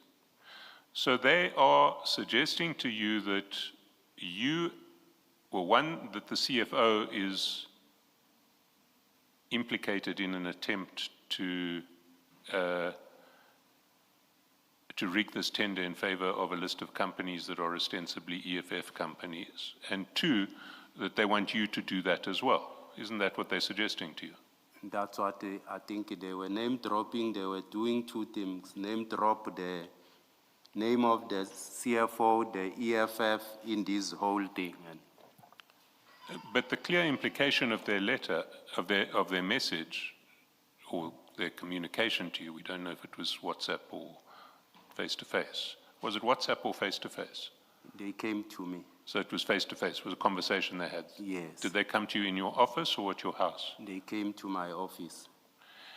So they come to your office and they essentially communicate to you that Mr. Malema has given a list of EFF companies to the CFO. That's correct? They are saying they were with the CFO. They've given him a list from the CIC Juju and they are giving me the list. The answer to that, Deputy Chief, should have been a simple yes. Am I wrong? No, SC says Mr. Malema gave a list to the CFO, which is not correct, Commissioner. Mr. Shassel, did you say it was Mr. Malema who gave the list? That the CFO has a list from Mr. Malema is what I said. And, Apologies, Deputy Chief, apologies. So they didn't convey to you that Mr. Malema had given a list to the CFO? No. No, they didn't. They just said that they had given a list to the CFO. Correct, SC. Why then, in your message, did you refer to a list that Mfowethu had from CIC Juju? Much as I'm saying it's a message, but that's what they said. My typing maybe might have appeared to be sounding otherwise. Well, it's not your typing, it's your message. You say, check with Mfowethu if it's the same with his from CIC Juju. So your message presupposes that there is a list from Mr. Malema that has been given to the CFO. From them. The list came with them. Yes, but you're now telling us that what they told you is that there was a list that they gave to the CFO and that they didn't mention Mr. Malema. No. But you were then the first person to mention Mr. Malema. To say they are doing that on behalf of the EFF. Yes, but according to you, they didn't say that the list, that they told the CFO that the list came from Mr. Malema. They didn't tell you that. No. So they didn't say, we've come from the CFO and given him a list from Mr. Malema. They said they have a list that is from Mr. Malema. They gave it to the CFO. When I verified with the CFO, it was not true. Sorry, how did you verify with the CFO? Because you said earlier you were not talking with the CFO, you were talking with verified through Sergeant Gosi. I sent this message to Sergeant Gosi. But then why do you say I verified with the CFO? Why don't you say I verified with Sergeant Gosi? Through Sergeant Gosi. Where is the text where you verified through Sergeant Gosi with the CFO? I sent a message to Sergeant Kosi to Yes, say where that. is that? I'm asking for that message. Where is it? Where you 431, verify? Commissioner. In message 431, I'm saying, afternoon, Captain, I trust you are well. I'm saying the above is from the Red Beret. Please check with him forward to if it's the same with his and so forth to verify the authenticity. Yes, where is that verification? Where do they come back to you and say there is no list from the EFF or there is no list from the CIC? Sergeant Kosi called me and informed Or me. it was a phone call? Yes. Deputy Chief, is there no contact list of the Tswane employees? There is, Commissioner. What was so difficult with you getting the CFO's number from that contact list, calling him and directly verifying from him? Why did this have to go via Sergeant Kosi? I took advantage of the relationship Sergeant Kosi has. No, with- that doesn't make sense. with No, the that, CFO. that doesn't make sense. That doesn't make sense. If you want to make a genuine verification with an employee of Tswane, you being an employee of Tswane, there is a contact list which is readily available. Why don't you take that contact list and call the CFO and seek this verification? What you say about their relationship does not make sense. Why did you not do that? Why not pick up the contact list and call the CFO directly? Commissioner, if you are close to someone, I've never had a meeting with the CFO. We meet only when it's formal meetings. I've never had a chat with the CFO. This is not about closeness. This is about Tswane business. This is about Tswane business and the sort of thing you should inquire about directly from another Tswane employee. It has nothing to do with familiarity. Why did you not pick up the contact list, get the number, and call the CFO? What you are saying does not make sense at all. Commissioner, I think we should agree that we might not approach matters on the same way. On the what? Or on the same way. It might be ideal that I could have looked for the CFO's contact numbers and called let's him. assume that you were not aware of any relationship between the CFO and Sergeant Kosi. What would you have done then? I could have left it. Not inquire at all. Yes, I could have left it. Did you Because see a I need, did not trust them. Did you see a need to inquire from the CFO? I did not trust them. Did you see the need to inquire from the CFO? Yes, Commissioner.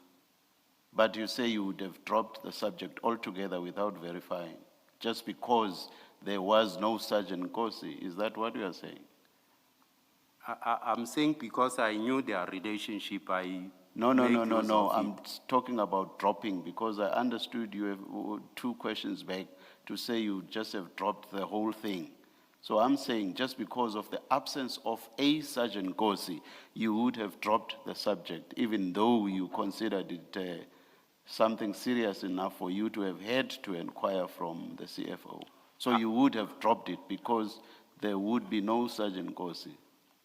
If I could have met him in a meeting sometime, yes, I might have asked him. No, that's not my question. My question is, would you have dropped it just because there was no Sergeant Kosi?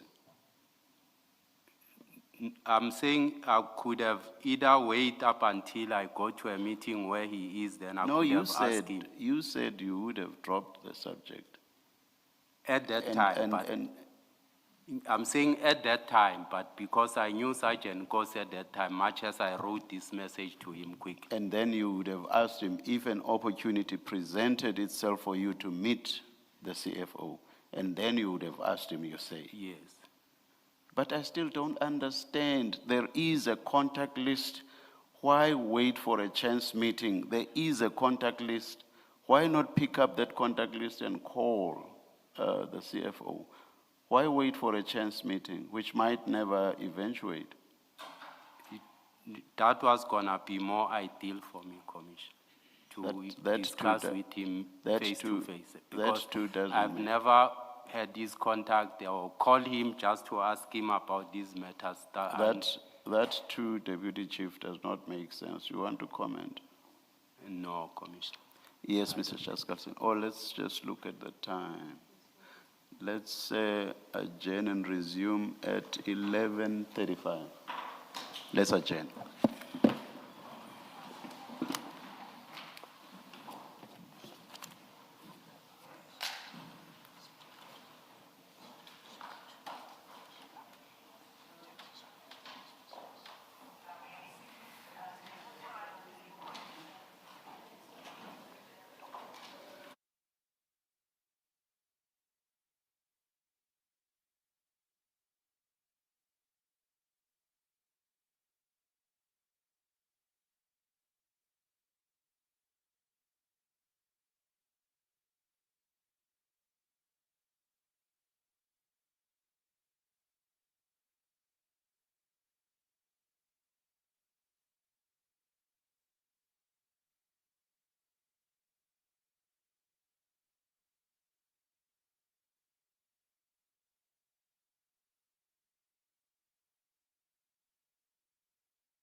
Good morning again. We're ready to resume. Please switch off your devices. Thank you.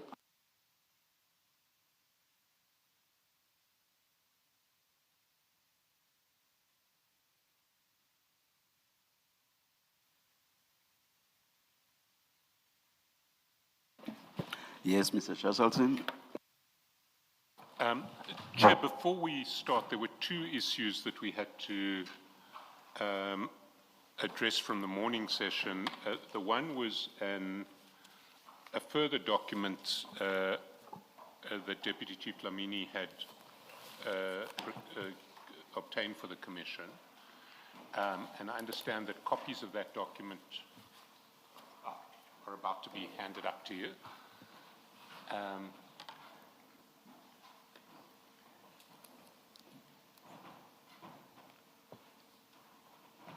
And then there's the separate issue of the number of taxis in Deputy Chief Dlamini's family business.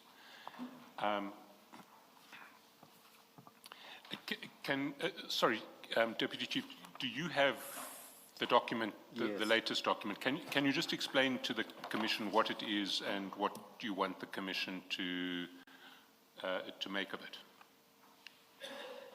Thanks. I think, SC, I thought maybe we'll read it when we come to issues of recruitment because it relates to recruitment, my involvement around If that's the convenient way of doing it, I'm happy with that. Then it was suggested that this morning by the chair that you could just write down the number of taxis in your brother's family business, but you wanted to speak to someone before you did that. Yes. Can you report on that conversation? I was advised by my family that I should not expose them, put them to exposure. There won't be any exposure because it won't be made public. It will just be it will just be shown to myself and the commissioners.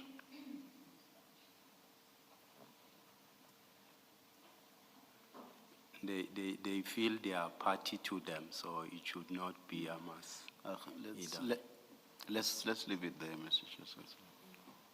Chairman. Thank you, Chair. Can we then go back to where we were? And we had been discussing the three messages that you sent to Sergeant Nkosi on the 9th and 11th of March last year. Now that last message, afternoon, Captain, I trust you well and your family. Above is from the Red Berets. Please check with Mfowethu if it's the same with his from CRC Juju to verify the authenticity. You wanted Sergeant Nkosi to show that to the CFO, to get the CFO's response. You're nodding, that's a yes. Yes. Yes. The first one, afternoon, my brother, I trust you well and your family. My sincere apologies for the delay in sending this message. The two vehicles for land are Ngapeshea Security Services and El Shaddai Security Services. Did you want him to send that to the CFO as well? No, he requested me to get information from Nico. Then Nico sent me a message to say the two vehicles for land are the following. Then I shared that message. I only edited that message and added certain information on it, then send it to Sergeant Nkosi. Now, if we go to... Sorry, Mr. Chairperson. And you say this message about the two vehicles, when it was for what purpose? He said it was for land invasion. He said I must check with Nico Matovela which companies did he prepare compliance for, the one of Peggy and the other one, to forward it to him. I see. Thank you. Can I just ask a question? How would you and Nico Matabela know whether the El Shaddai and Ngapeshe bids were compliant? He was helping them with compliance, as I indicated earlier on that I referred Sergeant Kosi to Nico Matovela to assist him in that. So he had essentially been engaged, or they'd engaged him to help put a compliant bid together. Sergeant Kosi approached him then to assist Peggy. I said, I can't assist. I refused to help. I said, I referred him to Nico Matovela to be able to help him with that. So he asked you to assist Becky. You said, I can't do it, I'm in the city, but I can refer you to Nico. That's correct. SC. And then Becky and Nico presumably had some sort of meeting where they worked on putting the bid together so that it would be compliant. That's correct, SC. But why then did Sergeant Nkosi need you in March 25 to find out from Nico whether the bid was compliant? I think he prefers speaking to me to ascertain certain factors. But presumably, Nico and Becky had worked together, and by the time the bid was submitted, Nico had done what needed to be done to make the bid compliant. I mean, that was Nico's function, was it not? That's correct. And Nico would have told Becky, okay, we've got everything in order, you can submit now. That's correct. So why, some 5 months later, did Sergeant Nkosi need you to go back to Nico to ask, is the bid compliant? I think he wanted to ascertain that. Yes, but Nico would have told Becky before Becky submitted that the bid was compliant, would he not? Maybe it's That was his job. It's a level of trust maybe that he has in me. It's a young boy that I grew up, I've groomed, so perhaps the level of trust he has within me. Sorry, who is the young boy, Nico or Sergeant Nkosi? Sergeant Kosi.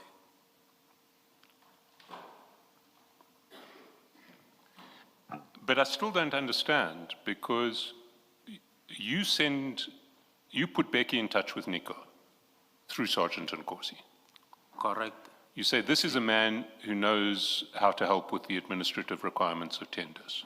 He will help you, I can't. That's correct. CS. Then Nico SC. Then Nico and Becky together work on the Ngapeshe bid so that they can submit a bid that is compliant. You're nodding again, yes. Now, That's correct. SC. presumably, before that bid goes in, Nico has said to Becky, we've now ticked all the boxes, our bid is compliant, we can now submit it, it's now a question of price and VE. That was Nico's job, was it not? That's correct. And Nico would have told Becky, we've done what we can, this bid is compliant, we can submit it. It's correct, SC. And that would have happened before the bid was submitted. That's correct, SC. And the closing date for bids was, I think, 2 October of the previous year. Correct.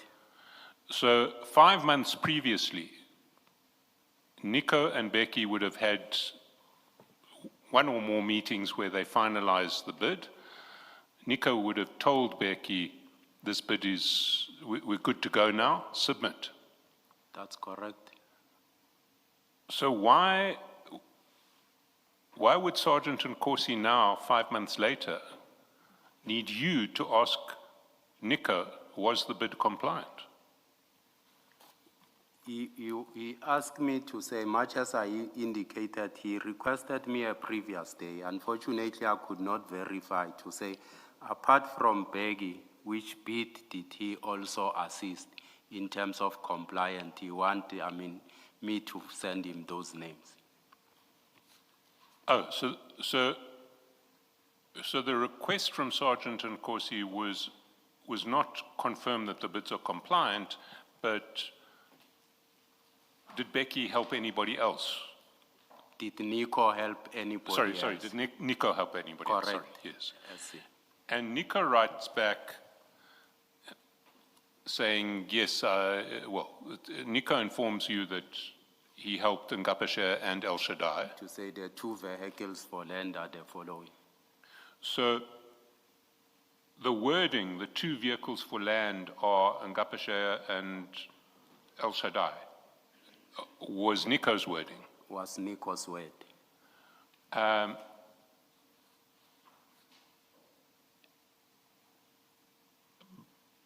But when I asked you at the beginning whether this was a message that you composed or one that you forwarded, you said you composed it. I said I edited the message and sent it to Fana. Okay. So, afternoon, my brother, is what you put in. Yes.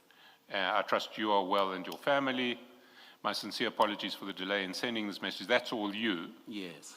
And then you've cut and pasted from The message from I Nico. got from Nico. I see. Just to make sure that I understand, so please read what came from Nico. The 2 vehicles for land are, he sent that message. So all the way to the end, up to love. No. Oh. The only the So 2 it's just vehicles. the 2 vehicles for land are 1, Ngapesheya, 2, El Shaddai, that's Yes. all. All right.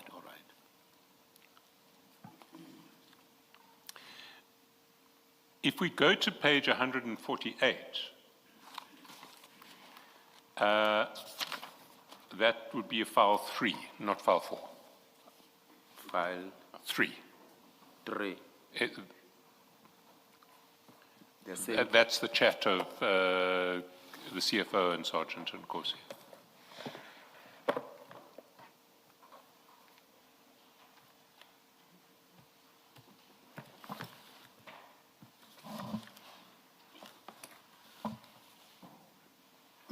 Maybe if, I wonder if before we go there, I can perhaps take you through some matters to clarify perhaps also this, or maybe I'll do that later on. Sorry, maybe explain to me what it is you want to go to, because if we might get there anyway, but if not, then by all means do it.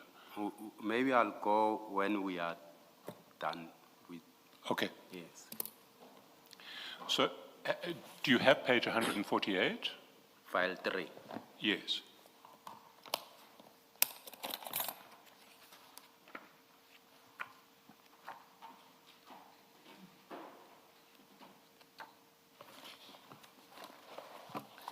And there you'll see that on the, and remember, these are the chats between Sergeant Nkosi and the CFO, so you've got to add 2 hours to every time that you see on these chats.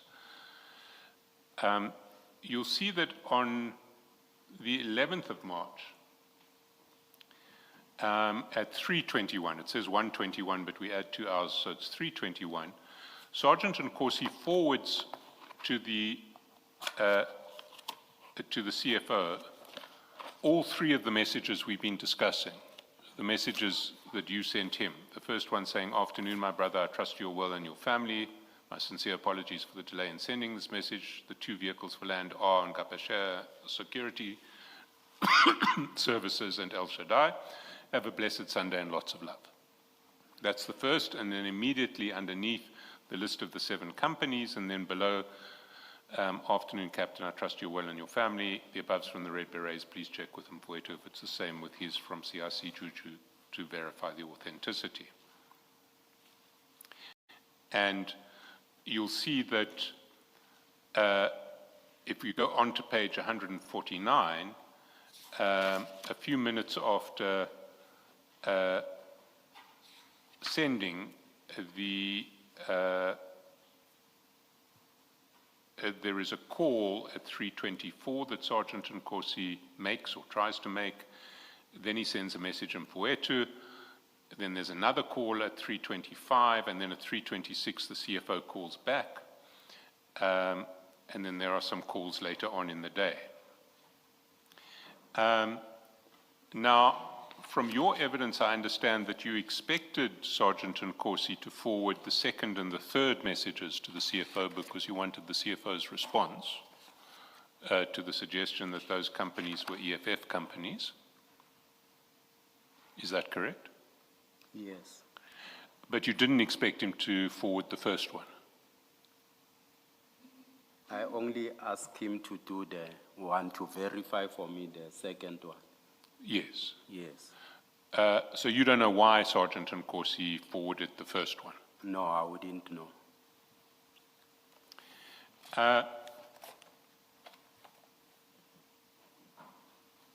Now, you've said to us that you asked Sergeant Nkosi to check with the CFO whether your list from Muzi and Sipo was authentic, and that he reported to you on the phone that it was not. Correct? Did you take any follow-up action in relation to that? I mean, I did not take any follow-up action, much as it was within my feeling that Muzi is not truthful to me. Let's then move to the second exchange. And for that, I need you to go to page 432.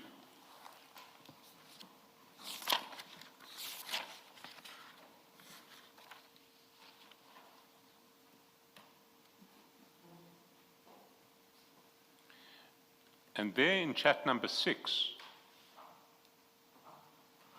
you'll see at 26 minutes past 8 in the morning, Sergeant Nkosi sent you a WhatsApp saying, "Morning, General, the list of preferred people for demolition."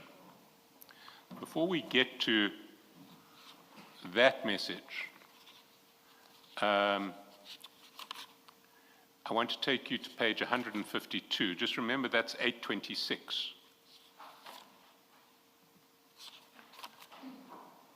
On the 18th of March. 152. 152, same file. Oh, sorry, I apologize. It's file 3. It's file 3.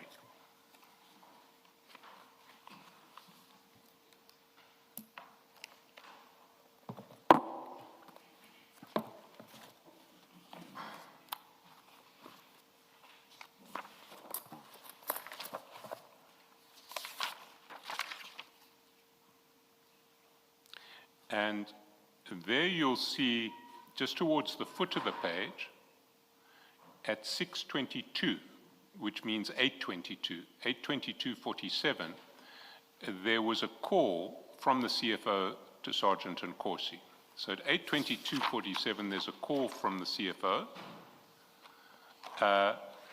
and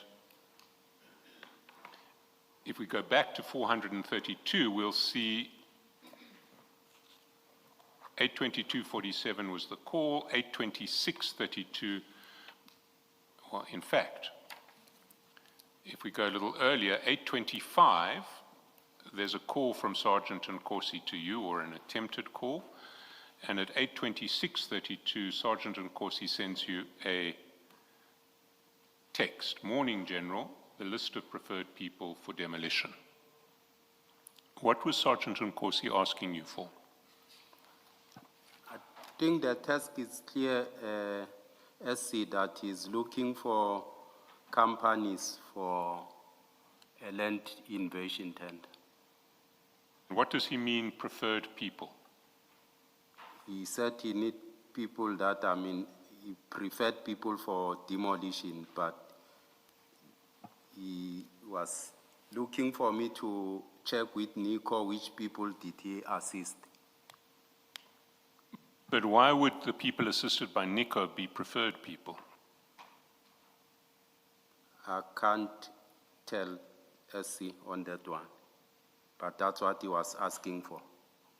He was asking which people Nico assisted, Yes, but you'd already told him which people Nico assisted. You told him that a week previously on the 11th of March. he needed additional name list. Sorry, he He needed, needed additional people. why would he need additional people? Did he explain to you? He did not. So you understood him to be asking, please tell me which people Nico assisted with in relation to this tender. Yes, You'd already told him a week previously that Nico had assisted Ngapashe and El Shaddai. yes, And you'd explained to him a week previously that when you forwarded that message, the two vehicles for land are Ngapashe and El Shaddai, those were the two companies that Nico had assisted. that's correct. And you didn't find it strange that you'd already told him once, these are the people who Nico has assisted, and now he's asking you the same question again a week later. That's correct. As much as I'm saying, if I can take you to say, when you look at these charts, a 431 of file, I mean, when I was giving him the names he requested, that's file 4. I gave him what he wanted a day before. That was from Nico. I sent it to him. I mean, it's the 9th, if I'm not mistaken. That's right, chat number The 1 on 9th page of 431. March. And he comes again after 9 or 10 days. He sent me this message on 432, on page 432. Say, morning general, the list of preferred people for demolition. He sent me now this mail. It's 10 or 9 days after, Yes, 9 days later. 9 days later. And you're saying it was the same question that he'd asked you on the 9th. Yes. Why did he think the answer might change in the intervening 9 days? Was Nico continuing to assist people? I'm saying I never responded on that message. You can see that I never responded up until, I mean, when you go to the messages we are in now, on, I think it might be on the 25th. Well, you never responded in writing, but if we look at those messages, what we see is immediately after that text gets sent, at 8:33:52, there is a call from Sergeant Nkosi. Yes, At 8:34, there is another call from Sergeant Nkosi over the page on 433. yes, At 8:37, you call Sergeant Nkosi. yes. He tried to call me, send a message, he tried to call me twice, he never found me. I called him back. Yes, so you called him back at 8:37. Yes. And he explained to me what is it that he wants. And what did you tell him? I said I'll verify, I'll check with Nico, and I never responded to him, I think for days or so. It might be more than, I think it's how many days that I never came back to him, up until it was on the 18th, then he came. Sorry, before we get to the 18th, I want to stay on, sorry, it is the 18th, but we're dealing with the 18th now. So we're dealing with the morning of the 18th. 8:37 is the end of that attempt of a series of calls. You get back to him at 8:37, he explains to you. Yes. But did he mention anything about wanting this information in relation to a call that he had had with the CFO. He never indicated to me. Never indicated to you. Yes. You see, if we go back to his chats with the CFO, your call with him is at 8:37.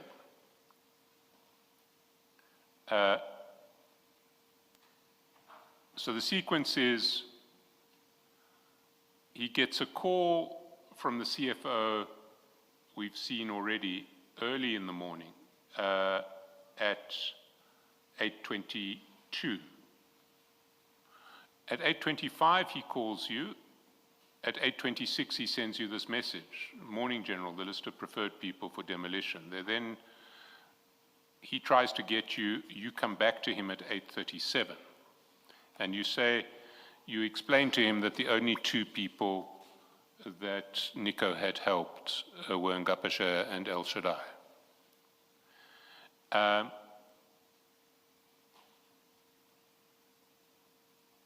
Did you point out to him that you'd already told him this 9 days previously? I said he requested initially, much as I'm saying, then he said he needed additional people that, he had worked on, he have assisted.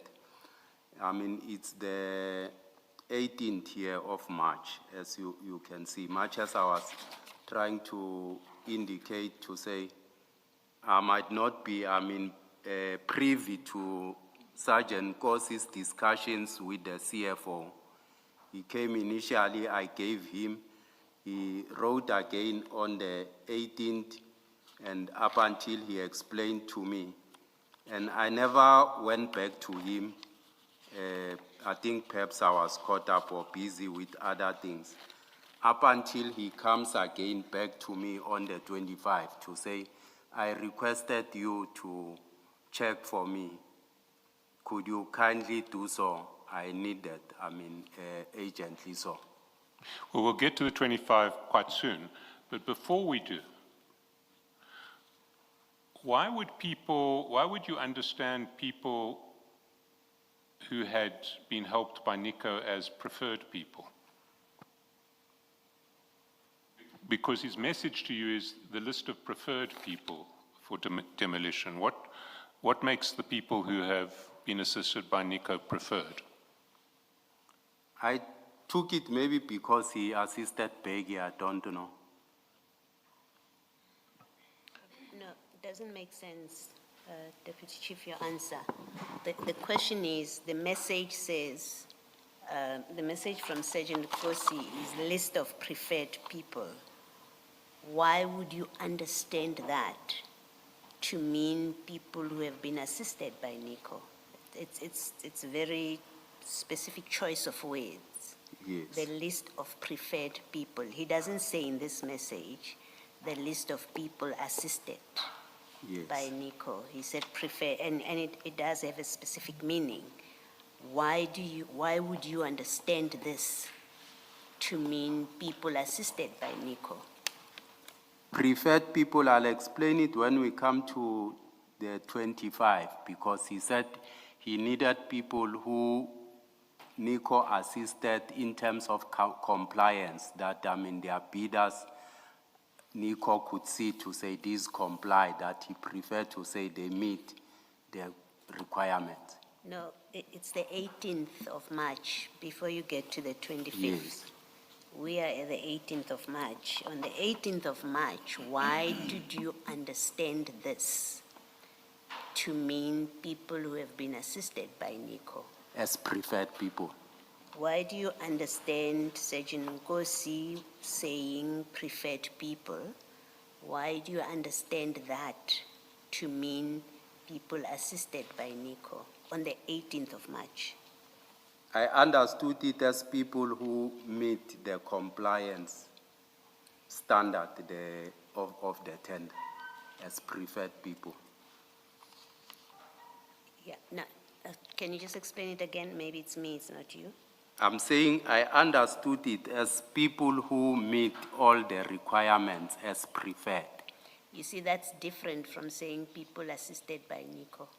If all he was asking was, give me the names of the people that have been assisted by Nico, that's a different inquiry from give me the list of people who have met the requirements.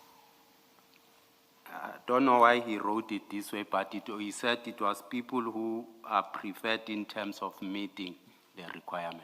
No, it's not, my question is not about why he wrote it this way. It is, and that's a question of Mr. Chaskalson, is why did you understand it the way you say you understood it, or the way you say it means, which is he wanted to know who has been assisted by Nico when the message says list of preferred people for demolition. You tell us you understood it, or he was saying to you, give me the list of people assisted by Nico. That's your first answer. And the question is, but how do you understand this message to mean that? Yes, it's preferred commissioner in terms of meeting the requirement, those that he preferred. Okay. No, that answer doesn't make sense, sorry. Deputy Chief, so people here meant bidders, correct? Yes, There's technical language that is used in the procurement industry. Is it not so that ordinarily, and with the technical language in mind, that preferred, you've said people means bidders, so is it not so that preferred bidders would ordinarily mean bidders who are preferred to get the award? Ordinarily, please forget about what the actual inquiry was about. Ordinarily, preferred bidders would mean bidders that are preferred for the award. Ordinarily, is that not so? ordinarily as commissioner. All right, thank you. Mr. Dlamini, at this stage in March, the bid process was at evaluation stage, correct? Correct, The Commissioner. submission happened in September of the previous year because the closing date was October the 2nd. Correct, Commissioner. Did you not find it odd that the discussion about whether from NICO's perspective the bids comply did not happen in October, but it is happening in March of the following year when it is Tshwane that is evaluating the bids? Much as I'm saying, Commissioner, that's what he requested from me to verify, to check with Nico, and I was... My question to you is, did you not find it odd that this discussion, because if somebody wanted you to verify with Nico, they would ask you that in October of the previous year when Nico was working on the submissions. Why is he asking you to check with Nico when the bids are no longer with Nico, but they are with TMPD for evaluation? It was odd, Commissioner. Much as I'm saying, I'll show the commission to say, I never had interest in this. And I'll take you through the steps to say, I never responded to Sergeant Gosi. So you accept that it was odd that you were being asked about a list of Yes, preferred people while TMPD was evaluating the same bids? correct, Commissioner. A historical fact, correct? This is an inquiry that relates to something historical that happened in October. It's closed in October. In Yes. fact, it relates to even before, because it would have related to a period prior to the submission of the bids.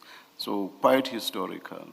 Yes, It would have served no purpose. So it was an inquiry that was not taking anybody anywhere. correct, Useless information correct, Commissioner.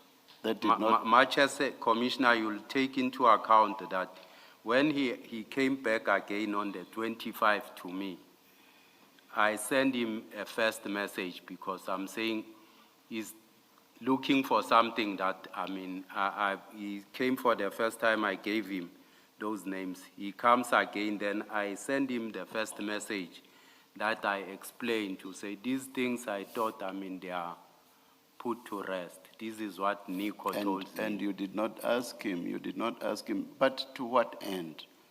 This, as I say, is historical. This, as I say, is useless information. This, as I say, this is information that would have assisted nobody. Yes. And you don't ask him, but this inquiry, to what end? You don't ask him that. I did not go to that an extent. Why not? Commissioner. Why not? I send him a Why not? Why not? Please don't tell me what you sent him. Why not? I felt I don't have any business to do, Commissioner, with this. I don't have any interest. Yes, Mr. Shaskalson. So all you did is you told him, again, Nico only helped Ngapashaya and El Shaddai. Initially, he demanded, those two. He came back again to say he needs additional names, SC. Much as I'm saying, if I can take you, through the sequence of No, events. wait. Before you go forward, you say he demanded those two names. Who demanded those two names? Captain Sergeant Ngozi. Sergeant Ngozi. So he demanded what in relation to those two names? To say, I must confirm if Nico he can give him the two names for land invasion. And I forwarded those names to him. So are we talking about the 11th of March or the 9th of March or the 18th We're of talking March? about the 9th of March. So he demanded the two names for land invasion. How did you understand that demand?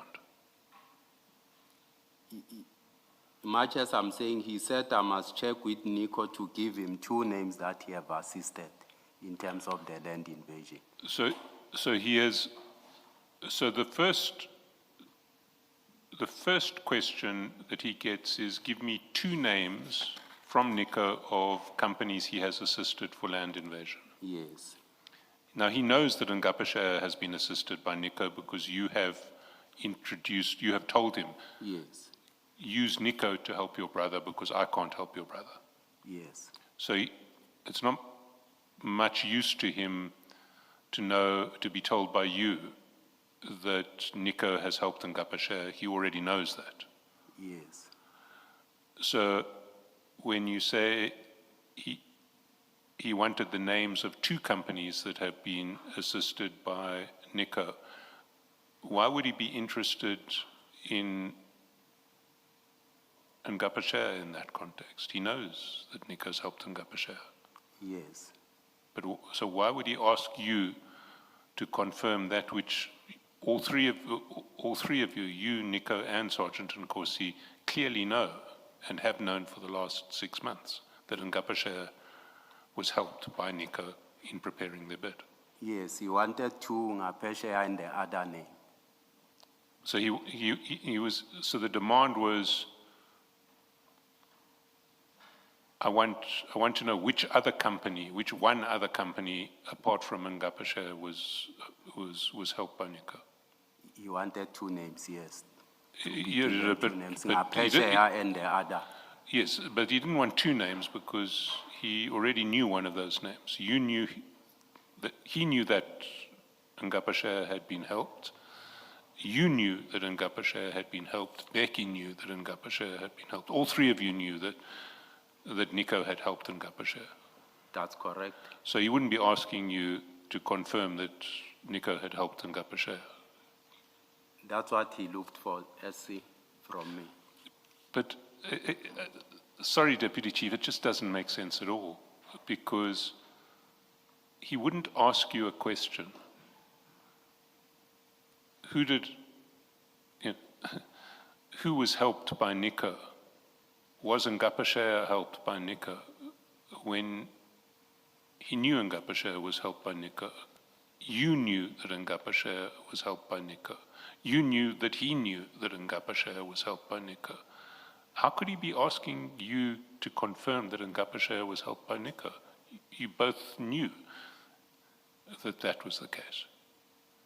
That's what he requested, SC, and much as I forwarded him those two names.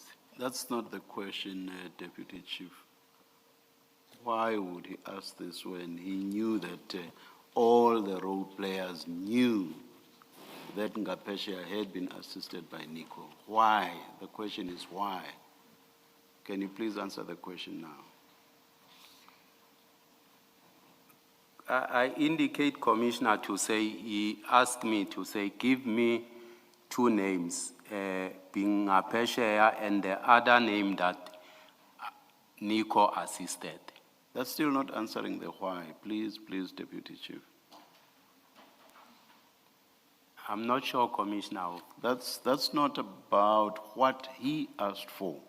It's about why he would have asked about Ngapeshe having been assisted by Nico when all the role players, including you, knew that he had been assisted, including Sergeant Kosi, including you. He knew, Commissioner, yes, I confirm he knew about the question is Ngapeshe. why. The question is why. Why would the inquiry still have been made? Please. He wanted the second name, Commissioner. Mr. Shaskelson? So you're now saying that what he was asking for was essentially who is the second company that that Nico helped? Correct. We all know he helped Ngapashe. Who's the second company? Correct, SC. And when he asks you on the 18th, the list of preferred people for demolition, what is he asking then? SC, much as I indicate to you to say, I send him this, he comes again on the 18th to say the list of preferred people for demolition.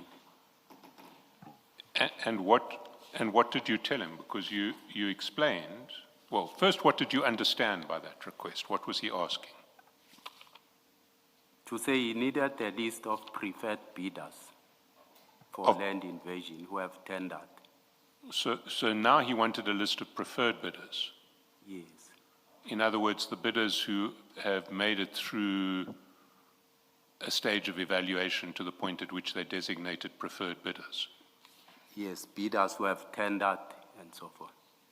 Yes, but preferred bidders are different from general bidders. You know, you get a list of bidders on the tender register. Preferred bidders are bidders who have been considered by the BEC and the BAC, and they are the ones who are essentially shortlisted for award. In this instance, preferred bidders for him were those that were assisted by Nico. But why would assistance from Nico qualify you as a preferred bidder? I can't tell that one, Commissioner, why he looked for them. And how did you know that that when he said the list of preferred bidders or the list of preferred people, you understood that what he meant was people helped by Nico? Correct. Well, how did you understand, or how did you know that was what he meant? I understood it as preferred people who assisted by Nico in terms of compliance of their tender document. But how? Why? I mean, it doesn't say, Morning General, can you give me a list of people who Nico assisted in TMPD 1? It says, Morning General, the list of preferred people for demolition. That's correct, SC. So how did you know that what he actually meant was the list of people Nico helped? He called me, SC, and explained to me. And what? And then you called him back and you spoke to him. We see at 8:37 a.m. on page 433. Yes, he called first, and then he called, and then I called him back. And did you then tell him it's Ngapashe and El Shaddai? I told him, then he said I must also check with Nico the other bidders that he have assisted You see, that doesn't tally with the external evidence, because you'll recall this whole exchange with you seems to start with a call from the CFO to Sergeant Nkosi before Sergeant Nkosi sends that text saying the list of preferred bidders. And where it ends is on page 143, when after your last call with Sergeant Nkosi, which was at 8:37, at the foot of page 152, not on 153, so it's 152. At the foot of 152, at what is 8:50, so it's after your last call, Sergeant Nkosi WhatsApps back to the CFO, Ngapashe Security Services and El Shaddai Security Services. So he's not waiting for anything further from you. He is telling the CFO, Ngapashe and El Shaddai. Now, if, as you say, you were going to go back to Nico and you told the sergeant that when you ask for a list of preferred bidders, I understand that you're asking who Nico helped. I've already told you it's Ngapashe and El Shaddai. You now say I must check if there's anybody else. I have to go back to Nico. I will come back to you. If you had said that to Sergeant Nkosi, why would he then, almost immediately after your call, WhatsApp the CFO with the two names of Ngapashe and El Shaddai? I can't tell SC, but much as I said to him, I'll have to check with Nico because I don't have any information with me. You see, as between Sergeant Nkosi and the CFO, they understood that this exchange had now been resolved, because you see, after Ngapashe and El Shaddai, at the foot of 152, at the top of 153, the CFO writes back, "Thanks, my bro," and Sergeant Nkosi sends him a thank you emoji. All of this is still happening before 9 o'clock in the morning on the 18th of March. But your evidence is that Sergeant Nkosi actually had asked you, who else, apart from Ngapashe and El Shaddai, did Nico help? And you had told him, I need to speak to Nico before I can answer that, because last time he told me El Shaddai and Ngapashe, and I don't understand there to be anybody else. But I'll check with him. That's your version. That's correct. Now you can tell me, I think you're going to take me to, well, I think you're going to take me to the 25th and the mandate that was given to Victor by Nico. But before, there's something else that happens before that. So can you just, we'll get there, but can you just wait, because I want to do it in the sequence. Because what we see on page 434 on the 21st,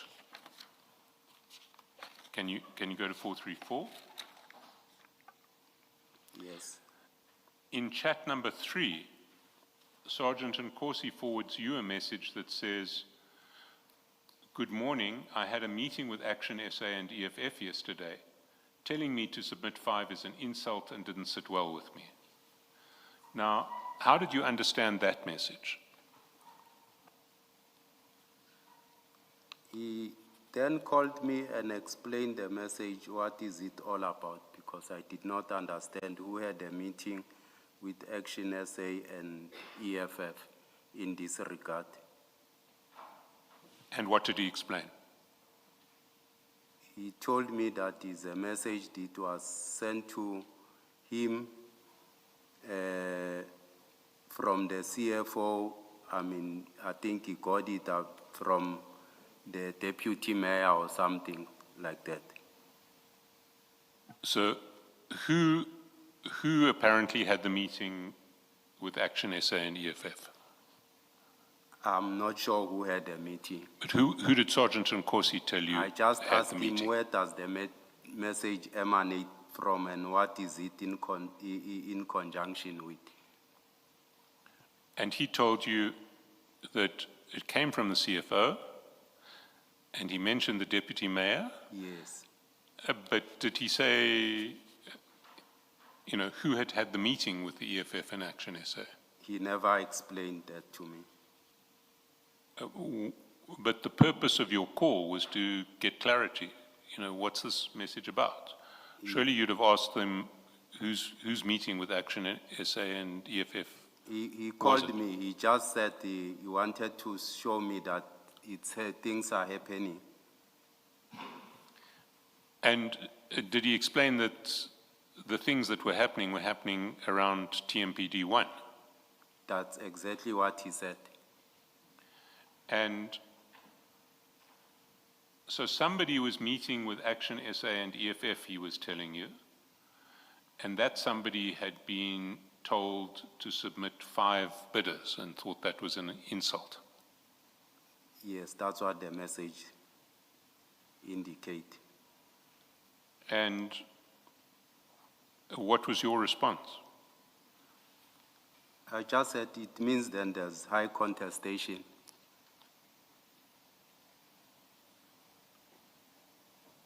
Sorry? I said it seems there's high contestation.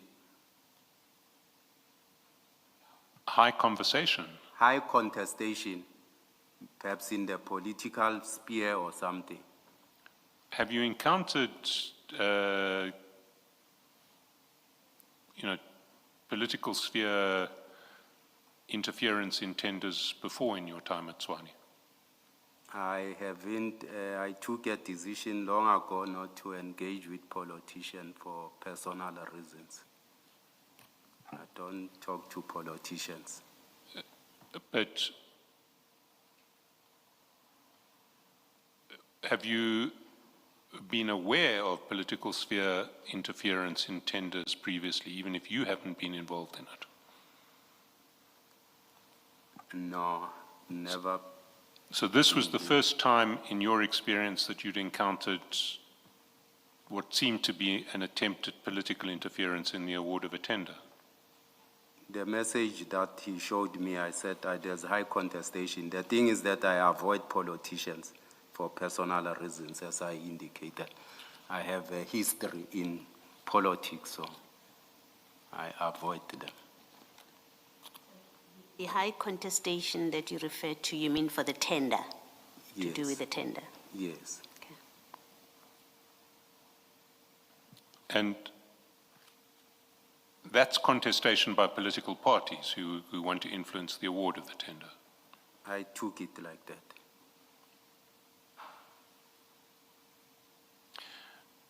Did Sergeant Nkosi not mention to you that this message had been sent to the Deputy Mayor, Mr. Modise? He never explained that to me.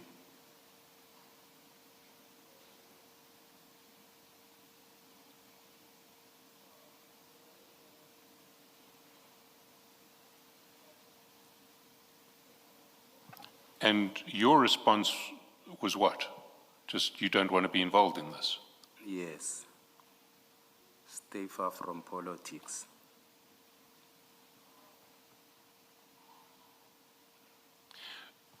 You see, if we look at the series of phone calls around this message, it starts on page 154, file 3.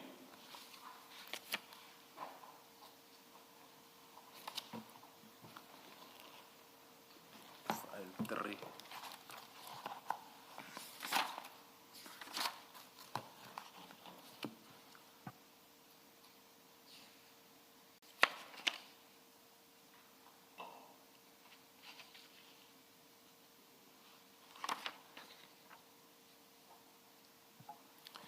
And you'll see at the top of page 154 is the message that we've just been looking at. It gets forwarded by the CFO to Sergeant Nkosi. Then, and that's at 11:07 in the morning, you've got to add 2 hours. Then at 11:08, there is a call from the CFO to Sergeant Nkosi. And we've checked that that call lasted 9 minutes. So that takes us to 11:17, which is exactly the time that Sergeant Nkosi WhatsApps you the call, WhatsApps you the message at page 434. And then straight after sending you the message, he calls you at 11:17.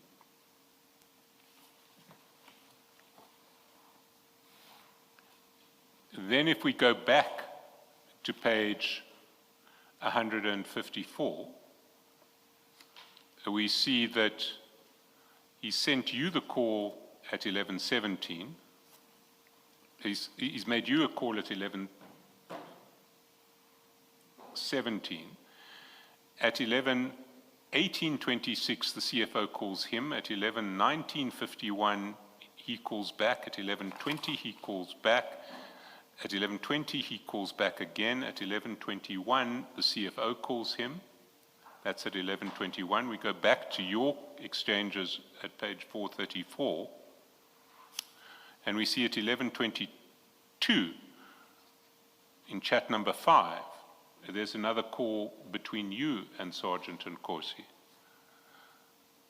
So what we see is around this particular chat, a series of calls between the CFO and Sergeant Nkosi, and a series of calls between yourself and Sergeant Nkosi, and they're all interspersed. But you're saying you just made clear to Sergeant Nkosi that you wanted nothing to do with political interference. That's correct, SC. And in those later calls, what was going on? I indicated that we speak frequently. I might not recall what is it that he might have been calling me for.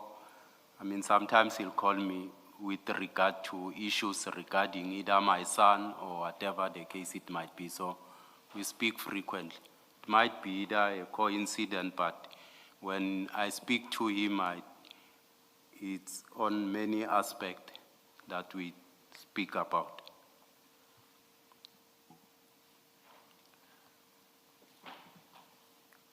You see,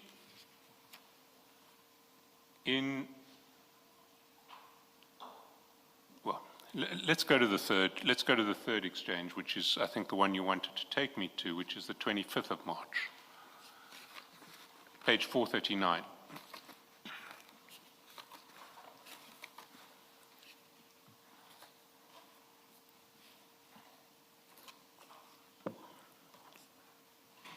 Now,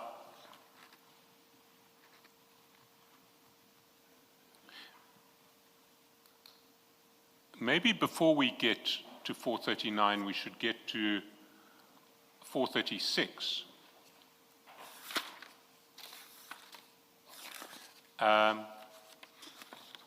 Because what we see in 436 is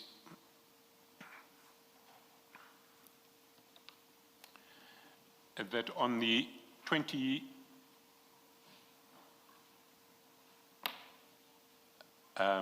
sorry, I've just lost my,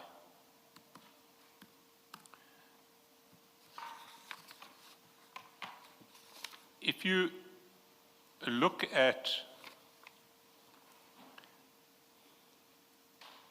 chat number 2 on file 4 at 111,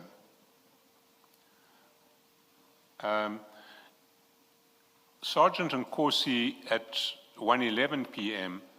sends you a screenshot of a conversation that he's been having with the CFO. And you'll find that screenshot at page 509. So if you go to 509, 509.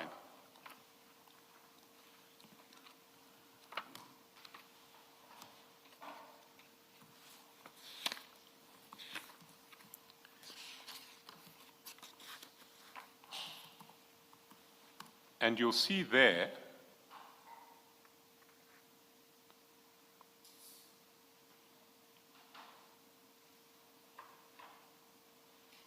no, I apologize.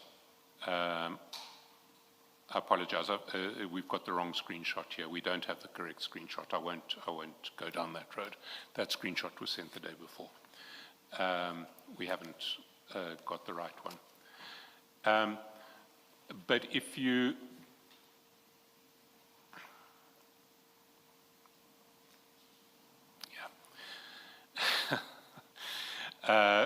we don't have the right document available, but what I want to ask you is that the evidence of the CFO and Sergeant Nkosi was that on 25 March, the CFO had asked for a meeting with you and the CFO and Sergeant Nkosi were due to meet. CFO says it was due to discuss, it was about discussing issues relating to the invoicing of Gubis. Do you recall having a face-to-face meeting with the CFO and Sergeant Nkosi in relation to the invoicing of Gubis? I never turned up for the meeting because I was going for a training run, so I could not honor the meeting. So you recall the meeting request, as it were, but you couldn't honor it? That's correct. Then let's go down to page 439.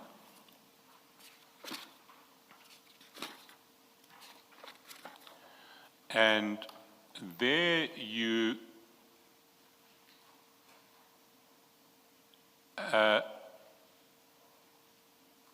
send Sergeant Nkosi a meeting in chat number, a message in chat number 5 that says, Captain, I mandate to Victor Piwe Yona.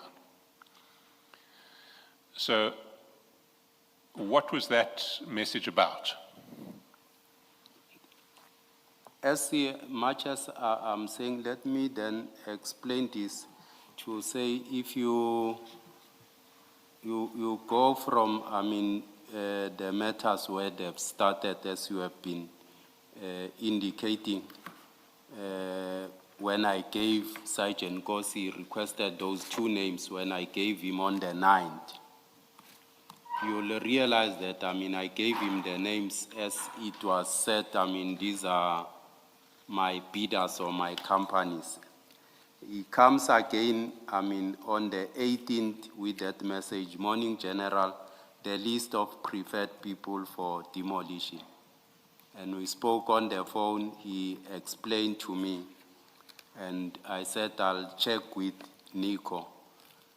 I never went back to him, I think after 9 days or so in that regard. He speaks again to say, I'm still waiting, we spoke on this, and you haven't given me any feedback in that regard. That was the 18th when he sent me that preferred list for bidders. On the 25th of March, it comes again, this matter, then I check with Nico. Nico sent me the list of bidders and say, this is what was given to Victor. Then I send it to Sergeant Nkosi and say, but this is what Nico told me to say, this was given to Victor, the company, so I'm not sure why are you looking for other bidders and so forth. So Nico said that this was a list of companies that he gave to Victor. That's what he said. When did he give this list to Victor? Did he explain? No, I never asked him that. And who is Victor?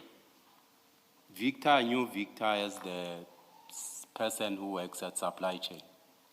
Is it Victor Khopa? I think so. And was he chairing the BEC on this bid? I'm not sure about it. Well, we have had evidence elsewhere that Victor Gopa was the chair of the BEC on this bid. Okay. So this was a list that Nico said he gave to Victor, who we know to be the chair of the BEC. That's correct. And it was in relation to TMPD 1. Correct. And when did Victor tell you that this was the list he'd given to Victor? I was not told by Victor, I'm told by So, Nico. sorry, but Nico, when did Nico tell you that this is the list he'd given On to the Victor? 25th when he sent me this list.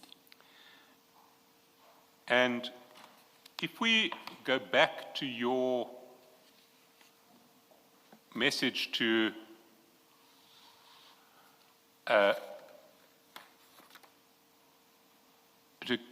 Sergeant Nkosi on page 439, we see that when you send that list of companies, your covering message says Captain Nai mandate u Victor Apiwe Yona. Correct. So what you're telling Sergeant Nkosi is that this list of companies is the mandate that was given to Victor. That's what Nico told me. Now, what is a mandate? I believe when he said this is the mandate, I'm saying Victor, it means he must work on those companies. So Victor must work on those companies. Correct. So Victor must give preference to those companies in the procurement process. That's correct. So when we're talking about preferred bidders, we're now talking about, when we previously talked about preferred bidders, we're now dealing with a situation where there is a request for preferred bidders status for these 7 companies. That's correct. And what did you say to Nico when he told you this is the mandate that I've given to Victor?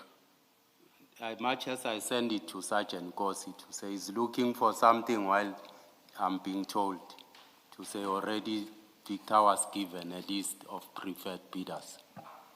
So you've got some evidence Sorry, that... sorry. Please repeat that. I don't understand you. I'm saying Nico sends me this list and say these are the preferred bidders that were given to Victor on TMPD 01. So I'm sending it to Sergeant Kosi to say you are looking for something else, this is what I'm being told.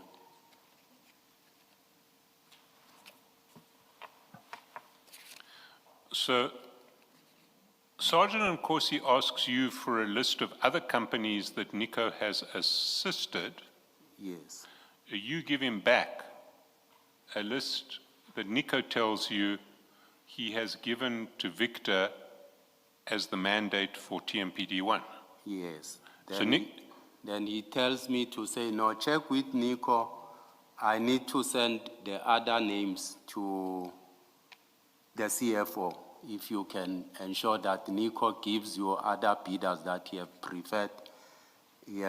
prepared in terms of compliance that I need to send to the CFO. so, sorry, when did he say that? On the 25th when we spoke. And when did you speak on the 25th? I spoke to Nico again, then he sent me a message that I sent to Sergeant Kosi. Sorry, I'm just getting the sequence a bit confused. So you're saying that back on the, well, correct me if I'm misunderstanding you, because I don't want to put words in your mouth that are wrong. But you're saying that back on the, I think it was the 18th, Sergeant Nkosi said, give me, when he said the list of preferred bidders for TMPD, for the demolition tender, what he was actually asking for was a list of other bidders that Nico may have assisted, beyond Ngapashe and El Shaddai. Yes, And then you speak to Nico on the 25th, and he says, this is the mandate that I gave to Victor. correct. And you understood that to mean that Nico had been communicating with Victor and had told Victor that these 7 companies on, and we see them on page 525, are the companies that should get the tender. That's correct. And so you go back to Sergeant and Corsi Correct. and you say to him, you asked me for the other companies that Nico had been assisting. This is the mandate that Nico gave to Victor of companies who should be given preferred bidder status. That's correct. So you knew that Nico was now talking to the chair of the BEC or to Victor, who you knew to be involved in procurement, and was giving Victor a list of companies who he wanted to be appointed in this case. I don't know that. I did not know that. And I'm not sure if that's correct or it's false or it's true, but that's what he told me. Well, Nico had said that he had talked to Victor and he had given Victor a list of 7 companies that should be given preferred bidder status. That's what he said to me. And what did you do with that information? I gave it to Sergeant Gosi to say, but you are still looking, but this is what was given already. Now, Victor is a member of your department, is he not? No. Victor Hope is not a member of the TMPD. No. He's not a member of the TMPD. Is he from Central Procurement? I understood him to say earlier that he is in supply chain management. Sorry. Yes, just a matter of detail, Mr. Shaskalsin. If you've touched on this already, please forgive me, but where did Nico get this list from? Do you know? I don't know. Or you may continue, Mr. Shaskalsin. But at any rate, you'd now been told that Nico, who's someone who you deal with, I dealt with when I'm dealing with issues of, I indicated that I worked with him 97 when I left the army to manage the taxi business and so forth. I worked with him in terms of, ensuring that the permits for vehicles and all those other things. well, let me take a step back. Nico, who is the person who you refer bidders to when they want to put in place compliant bids. Nico is the man you refer them to if they ask you to help them you to help them assemble compliant bids. You say, I can't do it, but I know someone who can. Nico is that man. I don't refer bidders to Nico. I only referred Sergeant Gosi to say, let him help Peggy. I don't refer bidders. Okay, well, Nico is the person you refer Sergeant and Corsi to. Correct. Yes. Yes. Nico is now telling you that he has gone to the chair of the BEC and given him a mandate to appoint 7 companies for this bid. That's what he said, then he sent me the list. Yes. I gave it to Sergeant Gosi. But Nico is essentially admitting to an attempt to corrupt this procurement process, is he not? I don't know whether this was true or not. People might claim sometimes. No, but Nico was saying he gave that list to Victor. That's what he said. Now, so he has been party to an attempt on his own version to corrupt the procurement process. I can't confirm that. Well, why can't you confirm that? He says, I've gave this list to Victor as the mandate for TMPD 1.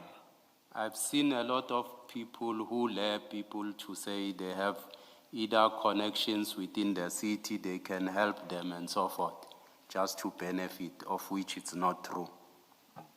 Yes, but even if it's not true, he is claiming to have been party to an attempt to corrupt the procurement process here. SC, a claim might not be a reality. People will lure people and say, I know this judge, let's go to him, I've spoken to him, we can either arrange your bail and so forth, sit here, I've arranged, while it's not true, the same thing that other people do, especially with supply chain processes. There's a lot of bogus people who claim sometimes to be having connections, speaking to people while it's not true, so I can't confirm that. Deputy Chief, assuming that it was true, that is the list or the mandate had indeed been given, would that have amounted to an attempt to corrupt the tender process, assuming it was true? Assuming it was true, yes, it amounts to that, Commissioner. Deputy Chief, you must have assumed it is true. Why else would you have forwarded it to Sergeant Nkosi? Because you cannot forward something that you know to be false to Sergeant Nkosi. So you must have believed that it is true, because you said earlier, he gave you a list of preferred bidders. And then you said, but I already have this from Victor, so what you are asking me is already there. So which means you must have believed that you are being told the truth, because you used this very list to respond to what he had asked you earlier. Commissioner, I asked me to check with Nico. Nico gave me that. Exactly. And say, this is what I've given Exactly. to Victor. So I assume Sergeant Nkosi must be knowing these things. Why does he keep on looking either for additional people and so forth? But I'm saying then you must have assumed, I'm not saying you knew, you must have assumed that it is correct what you are being told, that Victor has been given this money. I assumed as such, Yes. Commissioner. And, sorry, Chair, go ahead. You said Sergeant Nkosi's inquiry was again about who had been assisted by Nico, correct? Correct. Even at this late stage. Correct? Now you are given a list in relation to a mandate of preferred bidders now, that is, people who should be preferred for the award of the tender, correct? Correct, Commissioner. And then you give that to Sergeant Nkosi, correct? Correct. And do you give it to Sergeant Nkosi on the understanding that it was a response to his inquiry? Correct, to say it will put the matter to rest. How could that be? How could that be a response to Sergeant Nkosi? Because now this is about preferred bidders. Sergeant Nkosi had made an inquiry about other people who had been assisted by Nico. But you are not giving him that. What you are giving him is a list of preferred bidders. How could that be a response to Sergeant Nkosi's latest inquiry? The two just do not correspond. I thought it will put his request to rest that because Nico has done that, no, he how might could not it- continue. How could it put the inquiry to rest? Because it's not answering the question. The question is, who else was assisted by Nico? And what you get is not a response to that, but rather a mandate in relation to preferred bidders. So it cannot put the inquiry to rest because it's not answering that inquiry. So why did you give him something that did not relate to the inquiry, and yet you purported to be doing exactly that? The two do not correspond, as I say. Commissioner, there are names there, and I take, once he sees those names, then he'll be satisfied. Satisfied by something that does not, on your own understanding, answer his inquiry. How could he be satisfied? He'll take the same name list that, Nico provide me to say, I've given this to But Victor. that list is not about assistance, it's about preferred bidders. So how could he be satisfied? Commissioner, I took it that he'll be satisfied with that list, Even though it wasn't answering the inquiry? much as he made the follow-up again with me.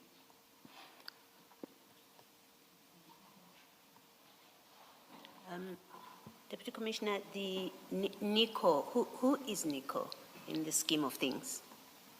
Nico doesn't work for the city. Yes, who is he? He assists people with, filling bids and so forth. So when he gives you a list which is a mandate, why do you pass it on? If he's just a random person, why do you take that list and pass it on?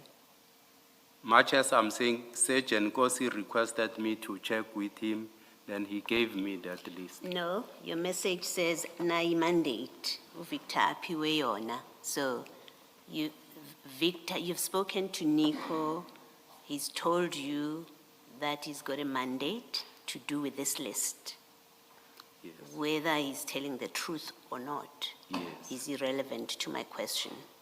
He tells you, I have a mandate relating to this list. Why do you pass it on to Sergeant Nkosi? I was giving him information to say he's requesting names, but names have already been given. No, your message is a mandate. It's a mandate that Victor has been given. That's what Nico tells you. Victor, the chairperson of the BEC, has been given a mandate. And this is the mandate, it's a list. Why do you pass on that list to Sergeant Nkosi as a mandate that you are told by Nico has been given to Victor? It's because, Commissioner, he said he wanted me to get a list from Nico to give it to Did Sergeant Nkosi say to you, get me the mandate, the list of the mandate that Nico has been given, or that Nico has given to Victor? Is that what Nkosi asked from you? Because your answer makes sense only if Sergeant Nkosi asked you to find out what mandate has Victor been given. Then it makes sense, your answer. I gave him, Commissioner, much as I forwarded the name list, and also I indicated to say, Nico indicated to say, he gave this to Victor as a mandate. My question is, did Sergeant Nkosi say to you, find out from Nico what mandate has Victor been given? Did Sergeant Nkosi ask you that kind of question? No, Commissioner. Okay, so why is your message to Sergeant Nkosi that here's the mandate that Victor has been given, if that's not what Sergeant Nkosi asked you to find out? I was making him aware with an view that it will put his request to rest. The request for what? For another companies, names of companies that he wants. That he wants for what? He said he wants to send to the CFO. So he said to you he wants a list of companies that he wants to send to the CFO? Yes. And then you say then to him, here's the list Yes. that comes from Nico. Okay, thank you. Can I, Deputy Chief, I'm making a plea to you because you must assume that we can read, and these WhatsApps are in English, right? And the answers you are giving do not correspond to these WhatsApps. Unless these people were speaking in codes and you were speaking in codes, what you are telling us and what the WhatsApps say are miles apart. So my plea to you is to answer questions truthfully, because I don't think you are doing that at this stage. You are being asked for a list of companies Nico assisted. Instead of giving that list, you give a list of a mandate that is given to Victor. And you are saying that will put the inquiry to rest. How can it put an inquiry to rest when the list you are giving has nothing to do with the request to you? You are asked for a list, listen to this. You are asked for a list of companies Victor assisted, of Nico assisted, correct? Correct. But you don't give that list. Instead, you give a list of a mandate given to Victor for a different reason, because you said that mandate was given to Victor so that Victor can work with those companies. But that is a different issue too. Which companies did NICO assist? Commissioner Kumalo, I'm saying I'm requested the list. There's the list is attached there. I further indicate to say, but this was given to Victor as per NICO, as a mandate. There are name list of companies there. So I want you to reflect on my plea during the lunch break. And when you come back from lunch, I'm going to ask you to please answer truthfully, because the impression I get sitting here, we can read. You must assume we can read. And what we are reading and what you are telling us are miles apart. I'm answering truthfully, Commissioner, much as I'm saying. The request was for you to reflect over the lunch adjournment, and perhaps this is an opportune moment for us to take the lunch adjournment. Let's resume at 2 p.m.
Good afternoon, all. We are ready to resume the afternoon's proceedings. Please switch off your devices. Thank you.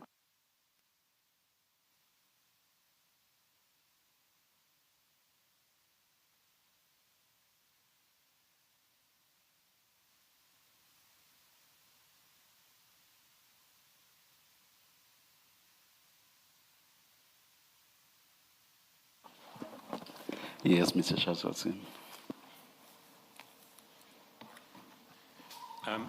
Deputy Chief, we were talking about the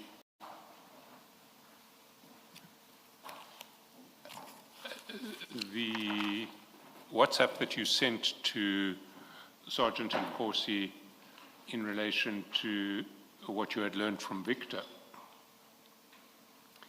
And you had said that you believed, sorry, not from Victor.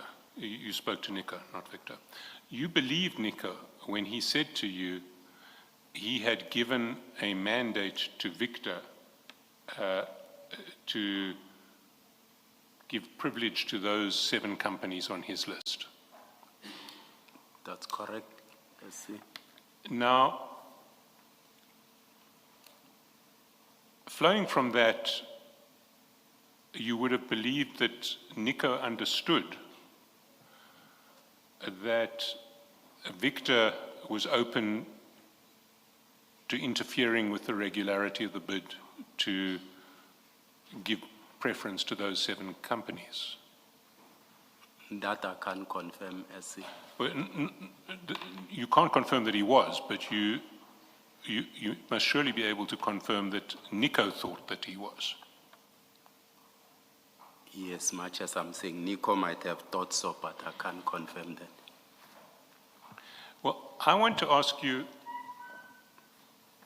did you investigate this further? Did you conduct any investigation into whether Victor had been compromised in any way in relation to this bid?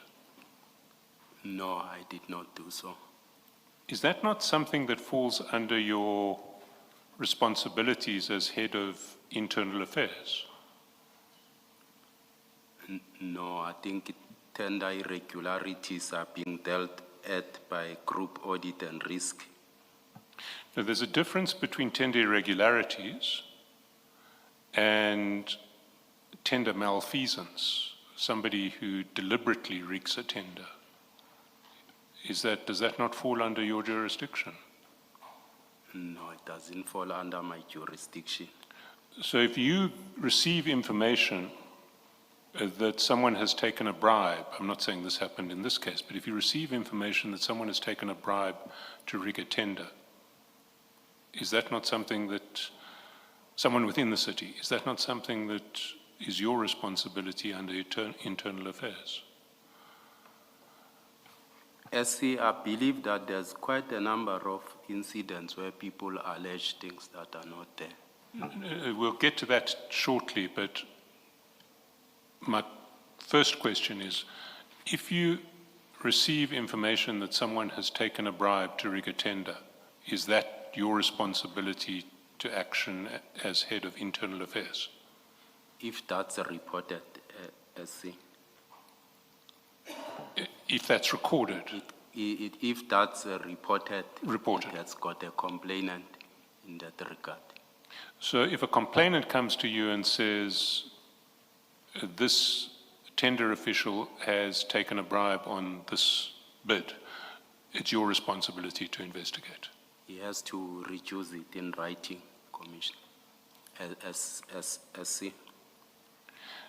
But in this case, someone from outside the city, Nico, had come to you claiming to have given a mandate to the head of the BEC to rig a tender in favor of 7 companies.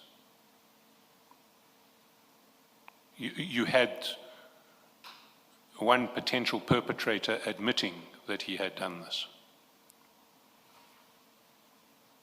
You'll accept that? That's what he claimed, which might not be truthful. But surely, if you have a perpetrator claiming to have rigged a tender to you, the head of the Internal Affairs Department, that's something that needs to be investigated, because what he's saying is that the head of the BEC is open to manipulating this tender dishonestly. As I indicated, that's what he might claim, only to find that he doesn't even know Victor and so forth. Yes, but you can only work out whether he does or doesn't know Victor after you've done some investigation, can you not? I think, there are a number of incidents sometimes that do happen. People will name drop either my name. I know that in most instances, people name drop on such matters. Even, on HR matters, people will name drop. No, but you believed him. That's why you passed on this message, which you knew will end up with a CFO, so you believed him. You didn't treat him as just name dropping. You took it seriously enough that you forwarded the messages, and well knowing that they will end up with a CFO who's also the chairperson of the BAC. I might have at that particular time taken his statement, but much as I'm saying, I forwarded it to Sergeant Kosi with an understanding that he's demanding, additional names from me, but this is what I had. You forwarded, even if we accept on your version that this was your response to Sergeant Nkosi, who had demanded more information or names, and you forwarded it for the reasons you say. That's not the conversation. The conversation is, you have this list, which is a mandate. Nico tells you, mandate to Victor. You pass it on. So at that point, you are not thinking his name dropping. You pass it on, and you pass it on well knowing that it will end up with the chairperson of the BAC.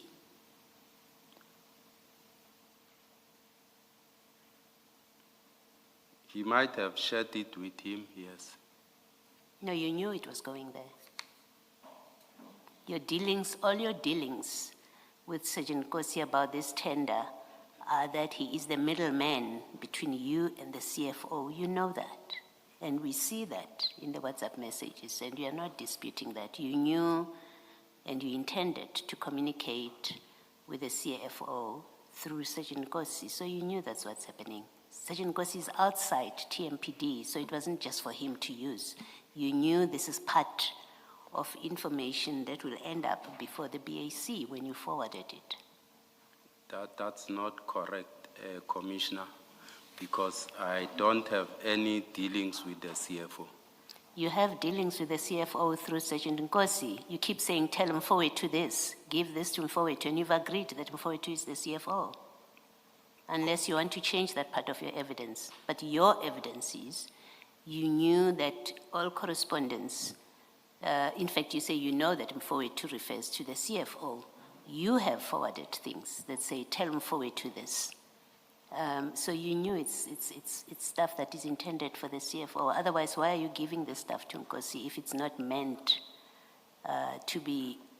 to come into your TMPD, into your Tshwane tender process? Why is it going to Nkosi? Commissioner, I still maintain I don't have dealings with the CFO. Okay. Can I just follow up on what Advocate Chaskalson said?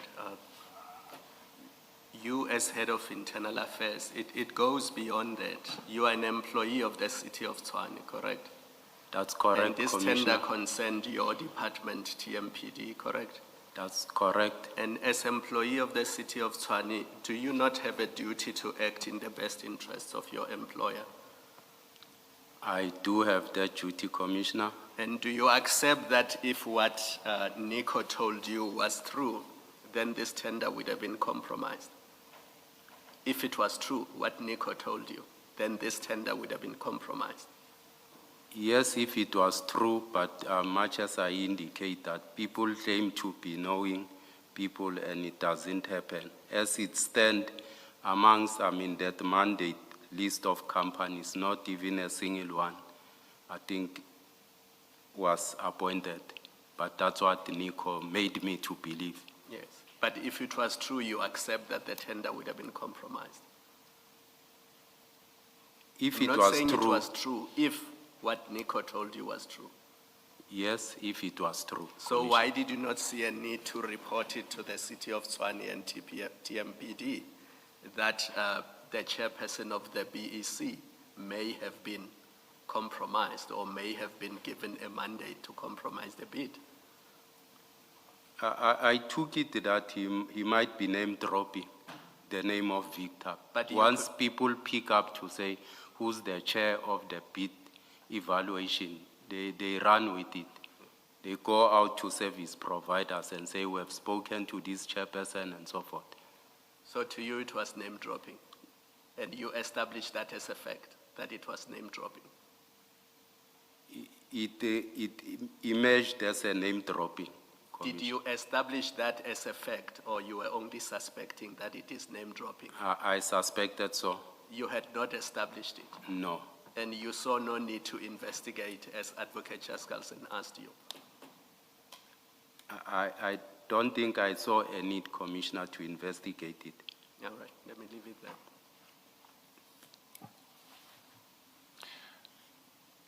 Can I ask you this? If a third party from outside the city came as a complainant and lodged a complaint that Nico, who represented a competing bidder, had said that he had given a mandate to the chair of the BEC to manipulate the bid in favor of 7 companies, would you investigate that? Correct, SC. So if a third party comes and makes the complaint, you will investigate it. But if the facts that the third party complaint, that the notional third party complaint is based on, come to your attention directly, you don't see a need to investigate them. The third party, I believe we could have reduced it into a statement, Commissioner, SC. But you could reduce it into a statement. You could be the complainant yourself, as is often the case in police matters. You could say, Nico came to me and said that he had given a mandate to the chair of the BEC to manipulate the tender in favor of these 7 bidders. This is the A1 statement in the docket to investigate the chair of the BEC. I did not see it in that way, SC. You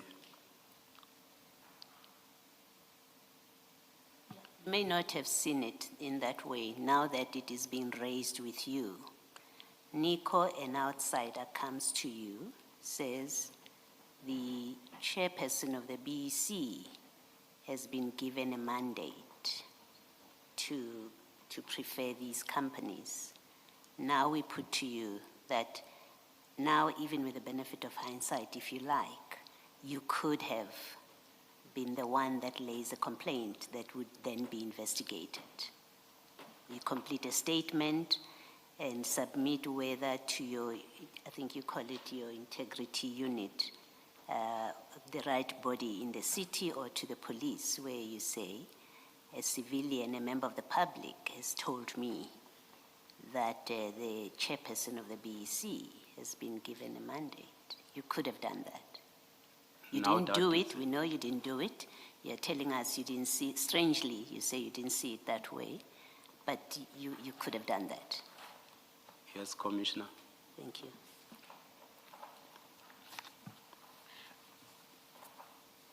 So that text that you sent to Sergeant Nkosi was at 8:02 p.m. An hour later, you sent him a different message. That's at the top of page 440. Chat number 1. 9:03 p.m. Captain, find below our vehicles for land to be given Kumpwetu in order of priority. And then what follows is the name of, in fact, 6 companies, because number 4, there are 2 number 4s, so it should be 456 as opposed to 445. There's 6 companies, and the first 2 are El Shaddai and Ngape Share.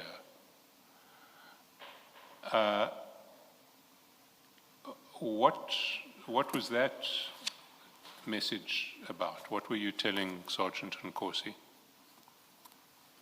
As indicated, SC, that Sergeant Nkosi insisted that I need to get Nico to give him additional 5 companies to be 7, that he wants to give it to the CFO to ensure that, he's able to check for him if they comply accordingly, and I must indicate that Nico must put it in order of priority in terms of the requirements that, the first that meets, the requirements in terms of how he evaluated in terms of that priority himself when he prepared them.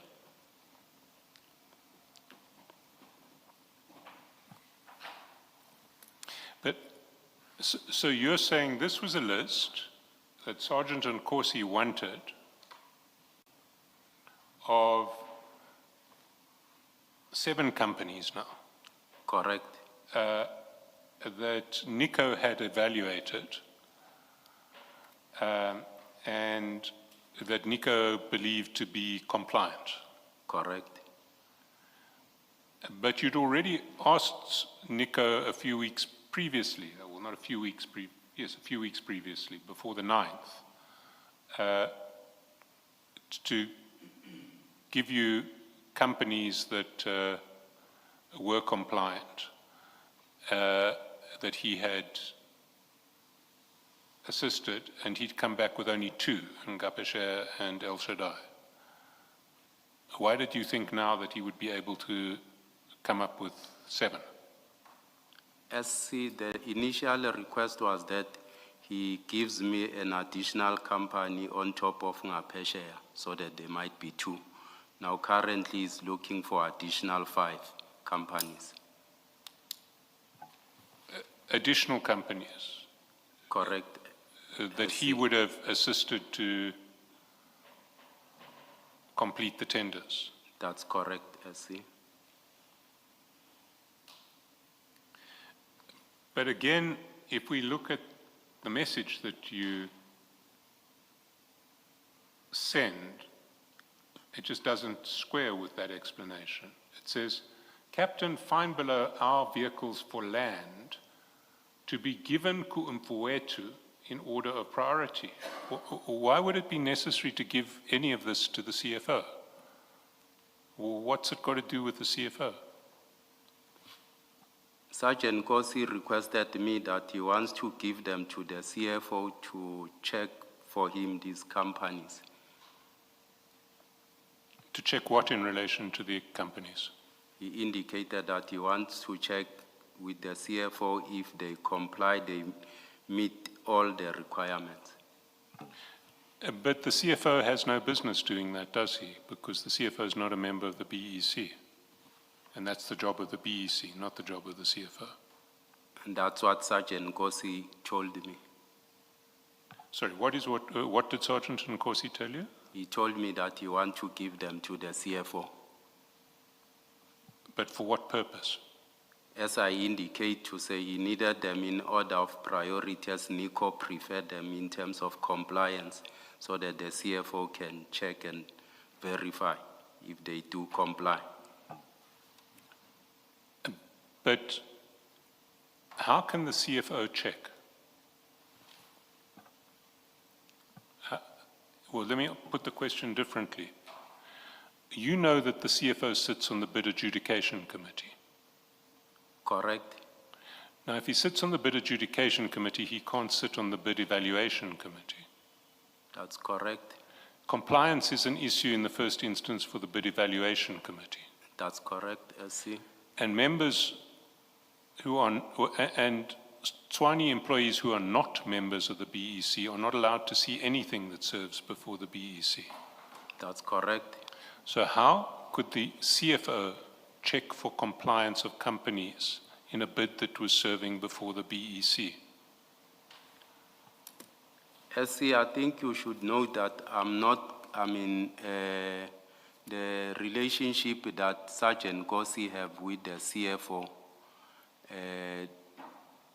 I'm not, having the same relationship myself and the CFO. So what are they discussing, or what is he talking with the CFO?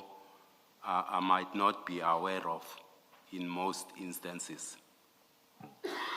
No, but in this case you were aware because he told you that the CFO would check for compliance on these 7 companies, you say?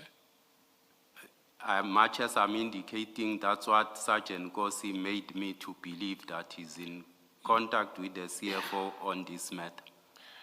Now, if you believed that, you believed at the time that Sergeant Nkosi and the CFO were together doing something that was not lawful. They were arranging for the CFO to take a look at documents that were serving before the BEC when the CFO ought not to have had access to those documents. He made me to believe that, SC, but even if you can check my chat with Sergeant Gossi, I gave him the information. There's nowhere where I make a follow-up to say whether what is happening, what is the progress, or how far are these things. You wouldn't discover anywhere where I make a follow-up myself, because it was not of my interest, SC. Sorry, Mr. Chaskalson. Deputy Chief, did it not occur to you that it was you now who was interfering in an ongoing tender process? Because when you say to Sergeant Nkosi, give this list to the CFO to check whether these 7 companies comply with the tender requirements. It's no longer Nico, it's no longer Sergeant Nkosi. It's you now who's interfering in an ongoing tender process, because it is you who's making the request to Sergeant Nkosi to give a list to the CFO to check whether these 7 companies are compliant. It's you now who's interfering in the tender process.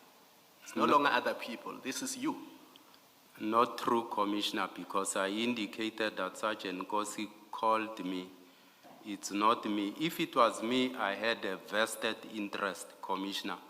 You'd see in this chart, either I would inquire to say how far is the process or what is happening. There's no way in the charts, since the first, 2 names I've given, I could have either made a follow-up to say either are we winning or what is happening. Nowhere in the charts where you could see me making a follow-up with the names that Sergeant Gossi requested. I did not say you have a vested interest. I said by virtue of the fact that you are saying to Sergeant Nkosi, Captain, find below our vehicles, for land to be given to the CFO in order of priority.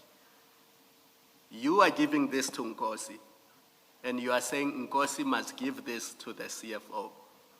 That action on its own is you interfering in an ongoing tender process. Whether you have interest or not, whether you followed up or not, simply by doing that, you are interfering in the tender process.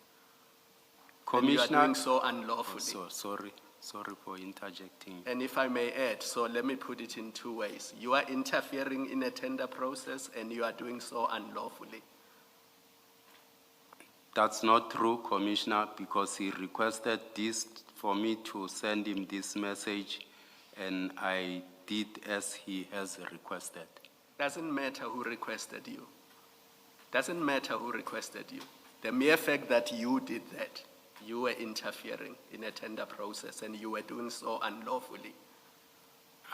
That's not correct, Commissioner. Thank you, Mr. Chaskal. Well, what you're saying is that that message in chat number 1 was really responding to a request made by Sergeant Nkosi as opposed to making a request to Sergeant Nkosi.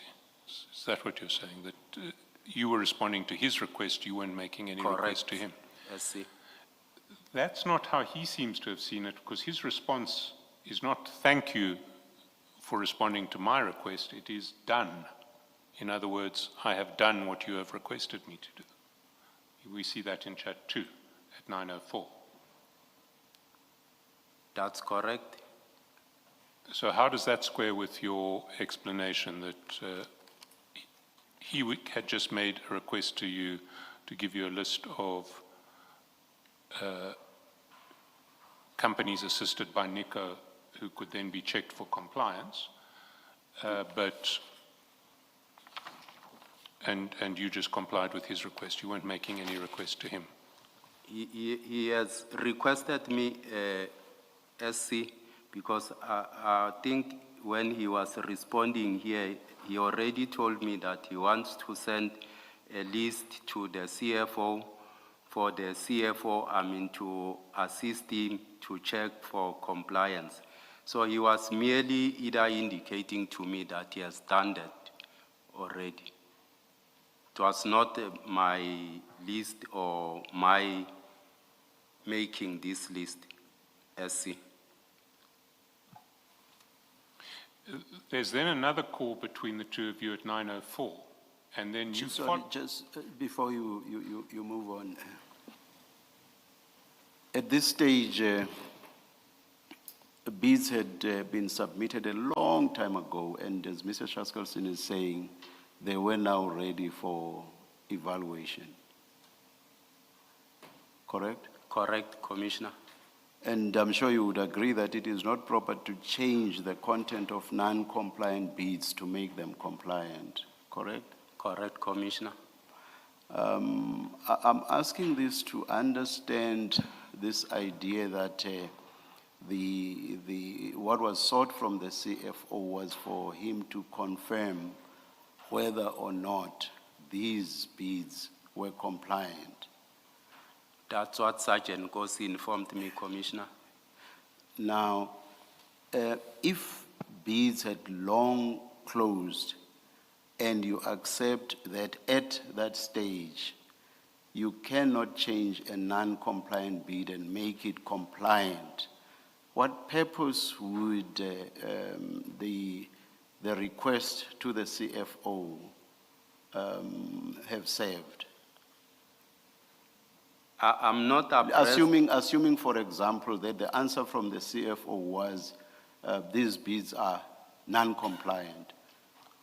So what purpose would the inquiry to him or from him have made, or rather, what purpose would that have served? I'm not abreast, Commissioner, with the discussions between Sergeant Nkosi and the CFO. No, I'm not asking about them, I'm asking you now. I'm asking you.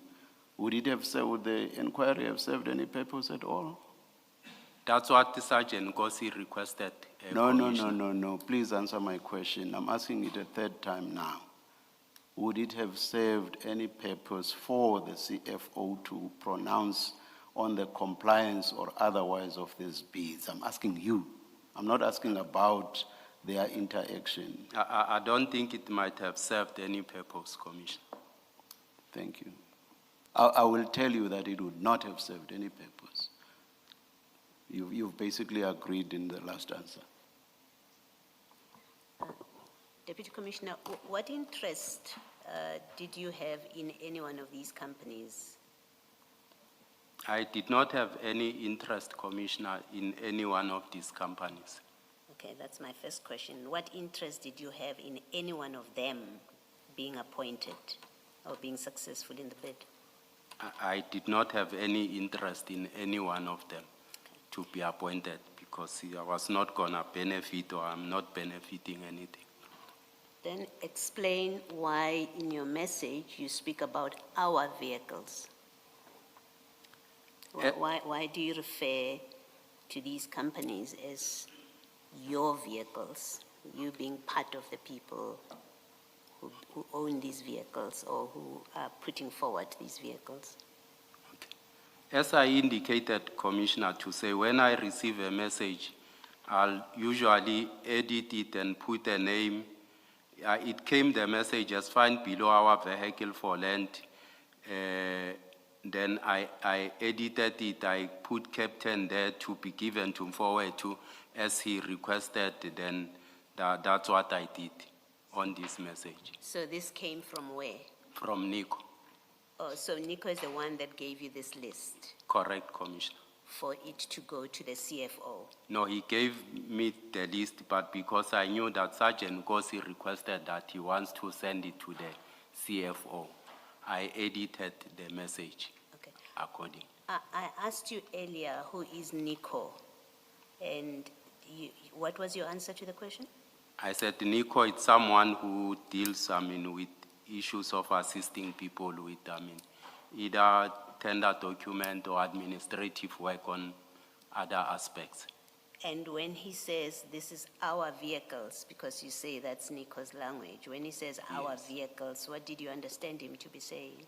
I understood it as the vehicles that they've prepared themselves. What do you mean by that? He has done. I think he doesn't either work alone with people who do this work. All right, let me make my suggestion to you, what I think this is. My suggestion to you is that you are either the person you're referring to as Nico, this is your list, and all the other communication where you keep on saying Nico, you are in fact that person that you are referring to, or alternatively, you are not honest about who is this person you refer to as Nico. So if this list comes from somebody else and it's not from you, then you're not being honest with the commission about who is the source of the list, and everything else that you have said comes from Nico. You're not being honest about that. That's the one. And I think that is the kindest I can say to you, the most generous I can suggest to you. Worse is you are in fact that person and the source of that list. And this reference to our indicates that you are part of the people that are propagating or that are promoting these companies. You can comment if you want to comment. That's not true, Commissioner. I'm not Nico. There is Nico who does this work. Thank you. Mr. Chairperson. And do you still have the phone you used when communicating with Nico? Yes, I do have my phone. And do you have these chats on it between you and Nico? I am not sure if the chats are still there, but we can What check. could possibly have happened to them for you to say you are not sure? There's a timer, 24-hour timer too. Okay.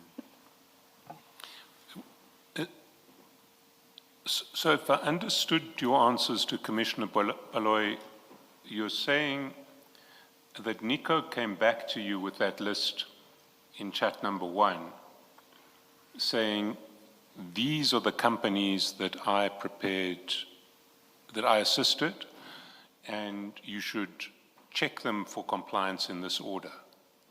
Is that what Nico was saying? That's correct.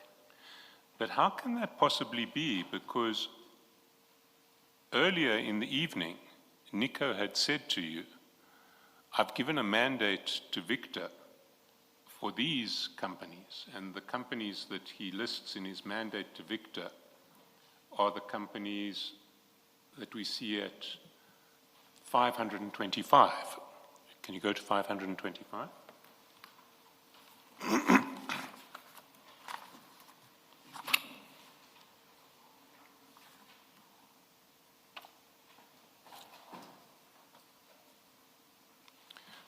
So on 525, we see a list of 7 companies, but it's 7 different companies from the 7 companies that are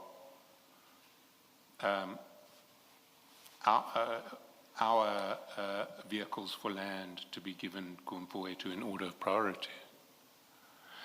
So if Nico is mandating Victor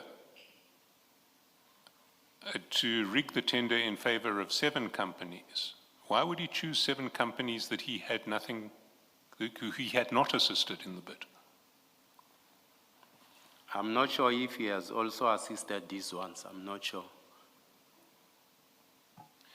But when you ask him for a list of companies who he has assisted, he doesn't mention any of those. He gives you 7 different companies. It's because Sergeant Kosi said he must give him the different names from this one. Other additional 5 companies different from this. So Sergeant Nkosi said, Nico must come back with 7 companies that are different from the ones that he mandated Victor to rig the bid in favor. Correct. But why didn't you mention that earlier? This is the first time we've heard this. Beg your pardon? You haven't mentioned that earlier. Up till now, whenever we discuss what Sergeant Nkosi asks for and what Nico returns in respect of companies called our vehicles for land, you haven't mentioned that Sergeant Nkosi has said, don't include the 7 that you mandated Victor. We want other ones. You just asked me now, SC, that question. Well, I didn't just ask you that question. I asked you how would it be that that Nico would mandate Victor to appoint 7 companies that weren't companies that he himself had assisted? That was my question. Much as I'm saying, I'm not sure if he has assisted also these ones that he claimed to have given to Victor or not.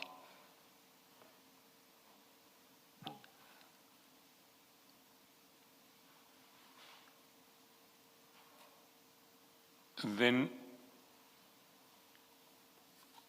why did you send the list that he gave you of his mandate to Victor? Why did you send that to Sergeant Nkosi when Sergeant Nkosi wanted the list of companies that Victor had assisted? As I indicated, SC, that I thought Sergeant Nkosi then will be satisfied with the list and pick either names from this one. No, we're talking about the first list, the mandate to Victor. Why did you send that list to Sergeant Nkosi? I'm saying I thought Sergeant Nkosi then will be able to be satisfied about either of these names of the companies then and draw the additional 5 that he wants. And why would he want an additional 5 at this stage if he's just checking for compliance? I don't know why did he wanted additional 5 if he want to check compliance. You see, Deputy Chief, this version that we've heard from you and in a modified form from the CFO is just utterly implausible. The texts say one thing. They ask for vehicles in order of priority. And the version that comes back is, no, we were just checking for compliance. The text on their face suggests that you, the CFO, and Sergeant Nkosi were trying to rig this bid. And you were doing it collectively. And this version of Nico being asked by Sergeant Nkosi through you which one of these bids complies and has been assisted by him just doesn't make sense for one thing, and for another is completely incompatible with the actual wording of the texts that are exchanged. And third, presupposes that the CFO is going to start scrutinizing documents which he shouldn't have access to, bids that should be under seal, or not under seal, but under lock and key before the BEC. So how would you respond to those 3 issues? First of all, it just doesn't make sense. What's your response to that? Why would anyone be interested in checking for compliance at this stage of proceedings when it's too late to change anything? SCS, I indicated that it's not true. I'm not close to the CFO, and that's a fact. I only started to speak to the CFO when he requested Sergeant Gosi, I think, to call me on the 4th of March. I've never spoken to the CFO outside of work before. And if you follow all the tests that I have with Sergeant Gosi, there's nowhere where I make a follow-up if either we are winning or either how is the process going and so Deputy Chief, demonstrate interest.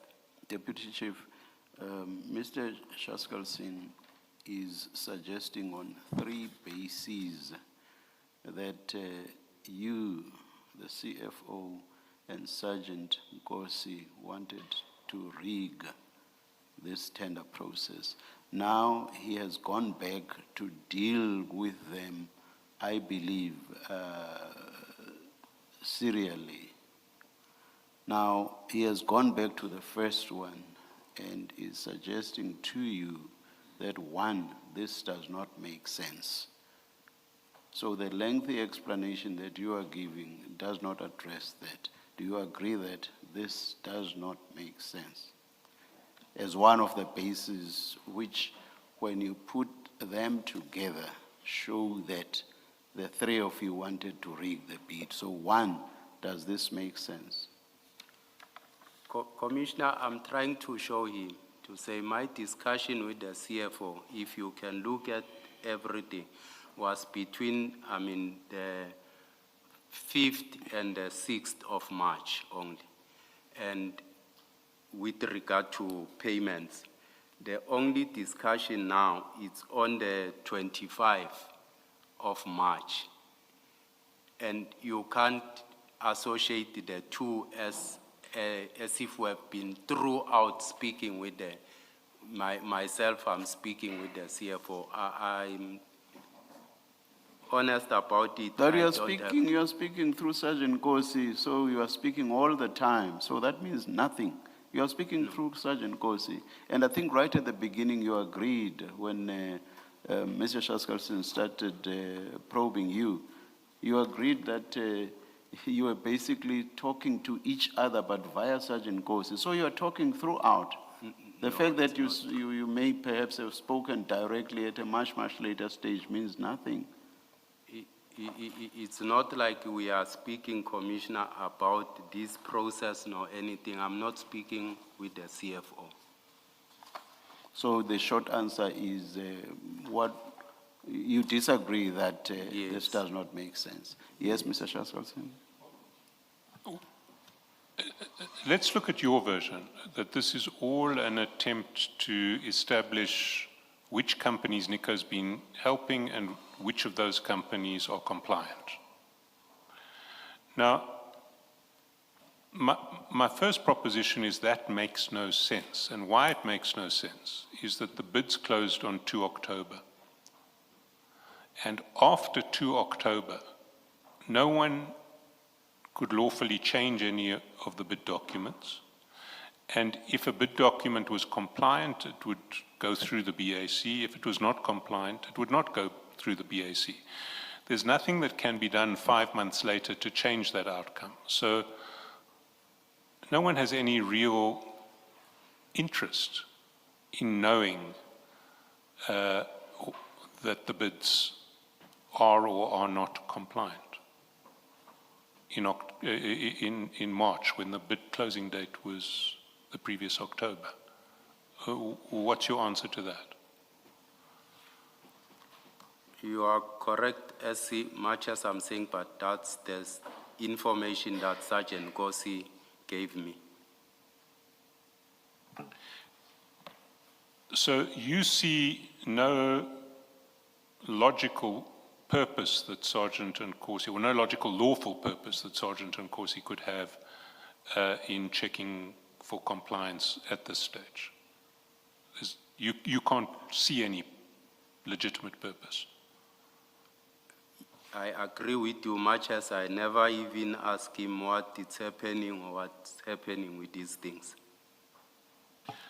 So this whole process, from your perspective, is one that can have no logical, legitimate purpose. For me, yes, SC. So that's why I say it makes no sense. For me too, I see no logical, legitimate purpose of this process. But let's look at the second complaint that I have in relation to this version. Apart from the fact that it can have, that if it were true, this whole exercise would have no purpose.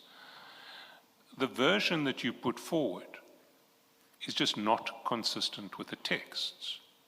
Nowhere in the texts does anyone say anything about checking for compliance. Can you go back to any of those texts and show where someone says something about checking for compliance? That's what Sergeant Gossi indicated, SC.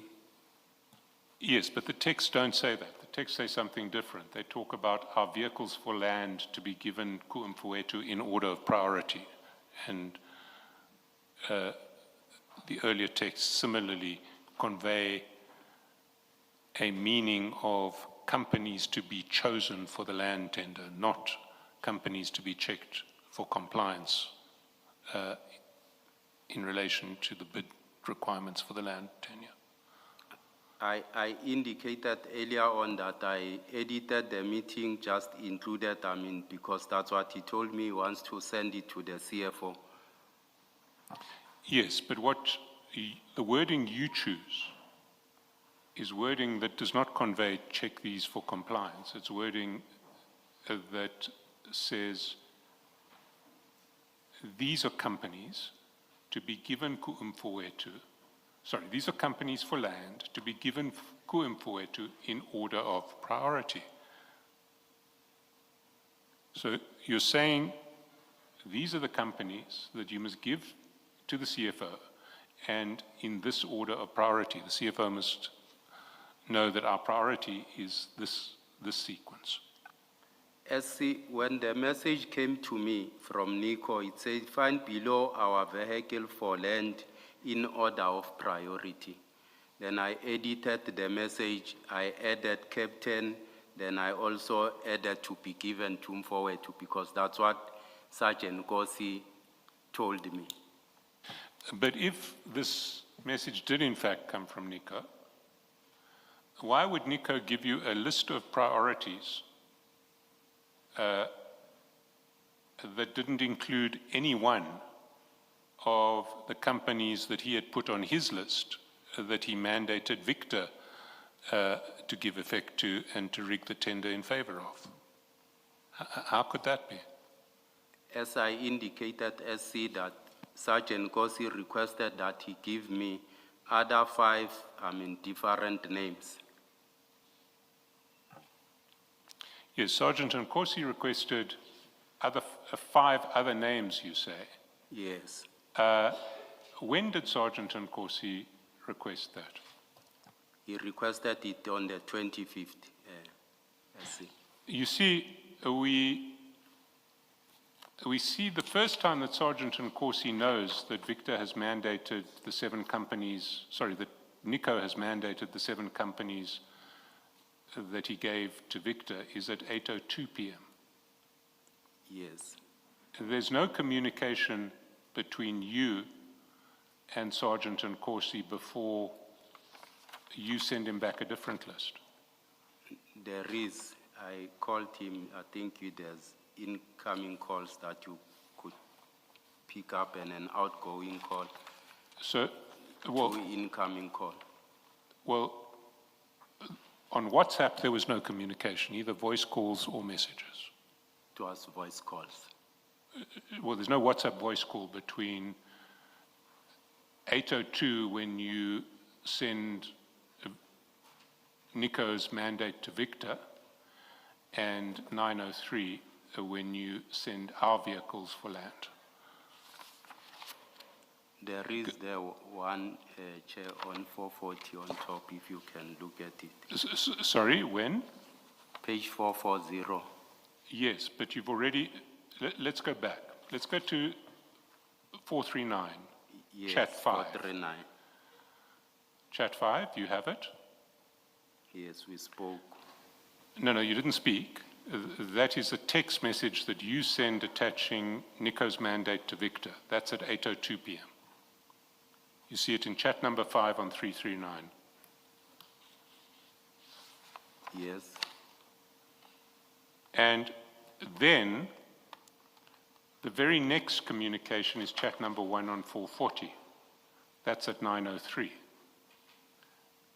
And that communication is when you first give Sergeant Nkosi the list of our vehicles for land to be given Kuumpoetu in order of priority.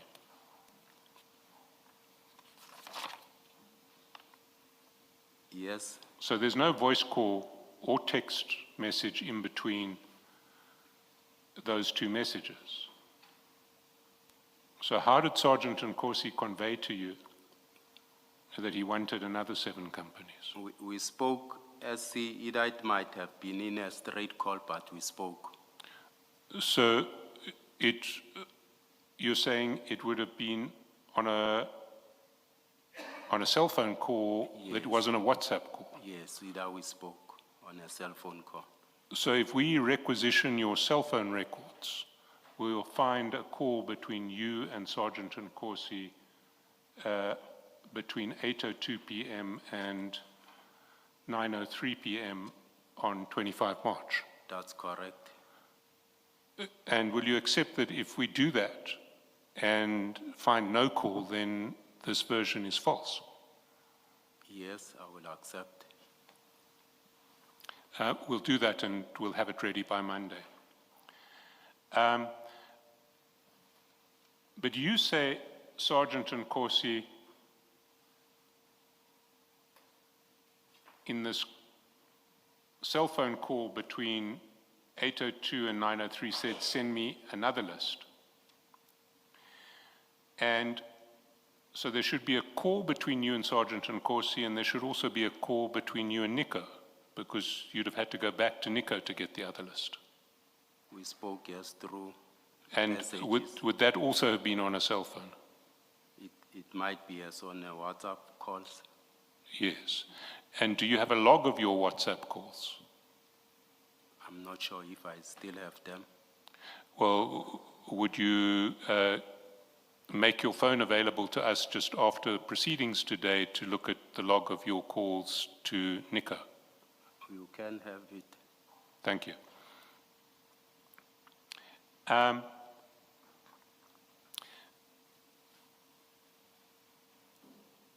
We were dealing with my second concern in relation to your version, which is that the version just doesn't match with the text. And what I want to put to you in this regard is nowhere in any of the texts, 2 propositions. First is, nowhere in any of the texts is there any suggestion that what you're looking for is questions of compliance. Do you accept that nowhere in any of the texts is there any suggestion that what you're looking for is issues of compliance? It's not me, SC, who was looking for that. It's Sergeant Nkosi. Well, nowhere in any of the texts, is there any suggestion that what Sergeant Nkosi was looking for was issues of compliance, and what you were reporting to him in relation to his requests concerned issues of compliance? From my side, he requested Nico to give him additional companies that have in priority how he prepared them in terms of compliance. No, I understand what your version is, but there is nothing in the texts that supports that version. Either this was said in voice calls that we can't see, or we certainly don't see it in the texts. You That's accept that? correct. What we do see in the texts are messages that are consistent with an attempt to rig the tender in favor of certain bidders, though. Because the texts are consistent with an interpretation that this was an exercise of rigging a tender in favor of particular bidders. They refer to our vehicles for land to be given ku'umfuetu in order of priority. Our vehicles for land, order of priority. So the texts are consistent with an attempt to rig the bid, but not consistent with an attempt to investigate issues of compliance. What's your answer to that? Confining it just to the texts. As I indicated, this was the choice of words from Mr. Matobela. I just edited on his messages and added what was I wanted to add. I see. But whoever the originator of these messages was, the wording of the messages is consistent with an attempt to rig a tender, but not consistent with an attempt to investigate questions of compliance. Will you accept that? Whether it was you or Nico who wrote the wording is consistent with an attempt to rig a tender. It is not consistent with an attempt to investigate issues of compliance. From what I was told to say, he wants to give the CFO to check for compliance in order of priority. I wouldn't accept that statement that it was to rig the tender SC.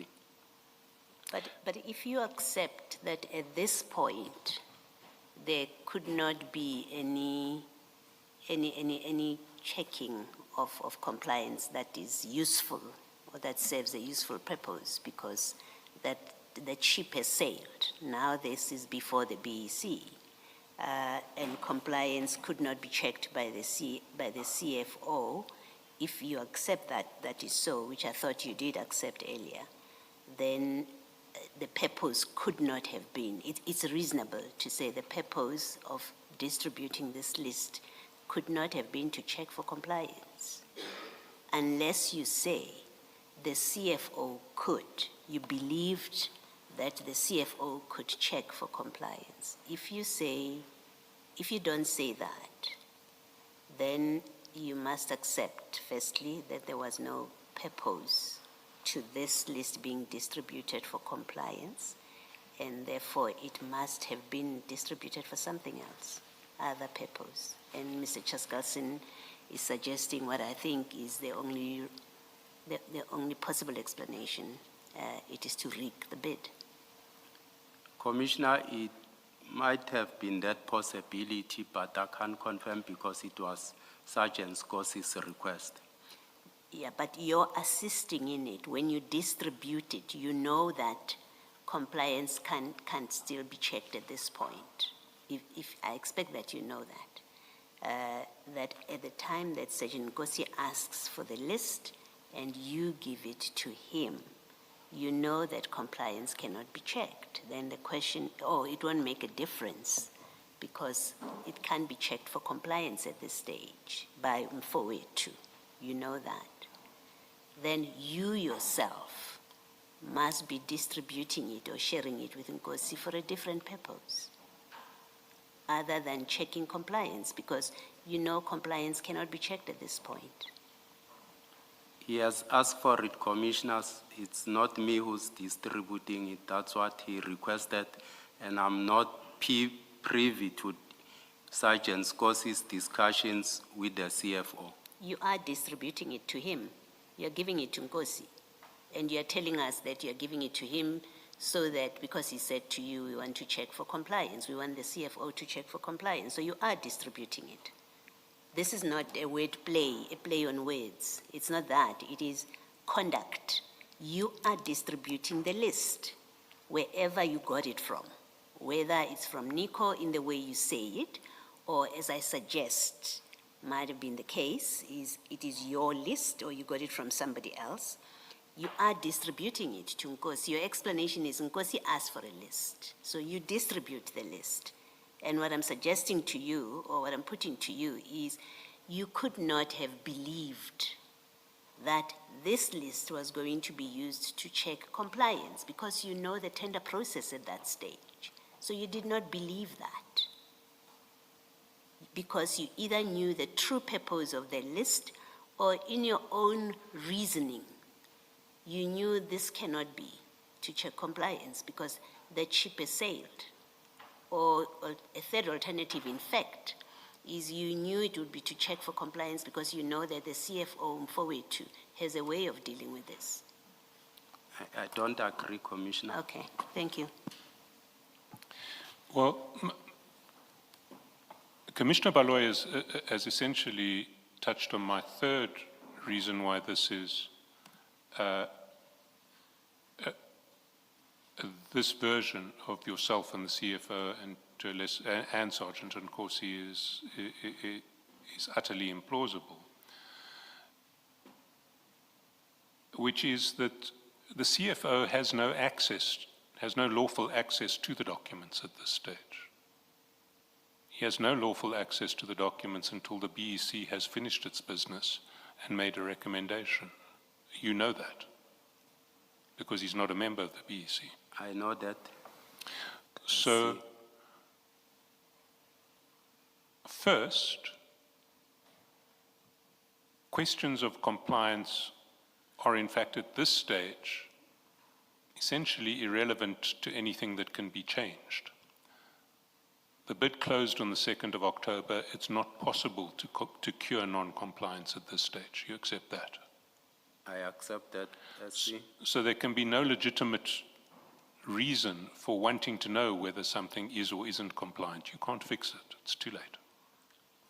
That's correct, SC. We've dealt with what the words of the text say, but the third issue is, if the suggestion is that this was all about asking the CFO to check for compliance,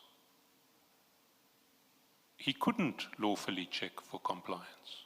He had no access to these documents that was lawful.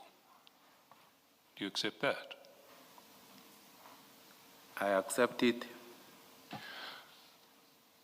So how in the face of those three problems do you expect this commission to believe that what was going on here was a bona fide attempt by you and Sergeant Nkosi to check whether certain companies who had been assisted by NICO were compliant? It's not me checking, it was Sergeant Nkosi, SC. Well, I mean, the requests come from you. They say, Captain, find below our vehicles for land to be given Mfowethu in order of priority. But let's assume we accept your version that you're really just responding to Sergeant Nkosi. Why should this commission believe that what was really being sought here was a list of companies that NICO had assisted so that that list could be given to the CFO to check for compliance? If you follow my text with Sergeant Nkosi, SC, you'll realize that this matter back dates from the 9th of March. There's no way in the text, if I had, these were mine, I could have one way or the other checked for progress or inquired about these matters. There's no way in my text where I made a follow-up or inquired about this to show that I don't have, an interest in them. Deputy Chief, you are contradicting yourself. Because when it suits you and the text don't show what you are trying to say, your escape is that, oh, I called him and clarified with him. So why should we not accept that where the text don't show you following up is because you called him and you followed up using a normal phone call? I did not. I think I might have either tapped on the messages to check either follow-up if they were mine. I did not call him nor make follow-up through a phone or something, Commissioner. But earlier you said Nkosi and I talk all the time and we talk about a lot of things. So the fact that in the text you don't follow up does not mean you did not follow up in other ways. I did not follow up, Commissioner, that's true. Thanks. Let's now look at what happens with your messages that you sent to Sergeant Nkosi, and can we go to page 177 in file 3?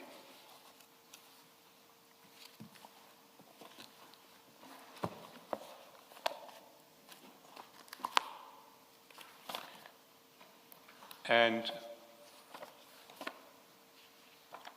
there you'll see that when you come back to Sergeant Nkosi with your list of 7 companies, 7 vehicles for land to be given Kumfuetu in order of priority. 177, file 3. file 3.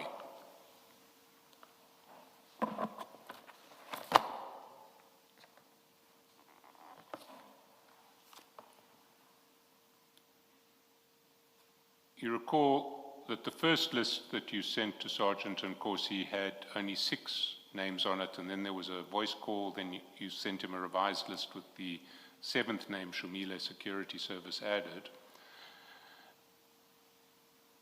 And then at 9:08 p.m., he forwards your message, Captain, find below our vehicles for land to be given Kumfuetu in order of priority. He forwards that message to the CFO. You see that? Yes. And the CFO's response is, thanks, Mfwetu, I'm on top of this. You see that? Yes. Now, your evidence is that what he wanted the CFO to do was to check whether these 7 companies were compliant. That's correct. And the CFO says, I'm on top of this. You see that? Thanks, see. Mfwetu, I'm on top of this. I see that. Now, that suggests that the CFO is going to check whether these 7 companies are compliant. I might not be aware about it that he's gonna check. I was informed by Sergeant Nkosi, that's what Sergeant Nkosi told me. Well, when you read, thanks, Mfwetu, I'm on top of this, what does it suggest to you? What does it suggest to you? What do you think the CFO is saying there? As I indicated, I'm not privy to their discussion. Don't want to make assumptions as seen. If you were to read this, if you were to have read it, what would you think the CFO was saying?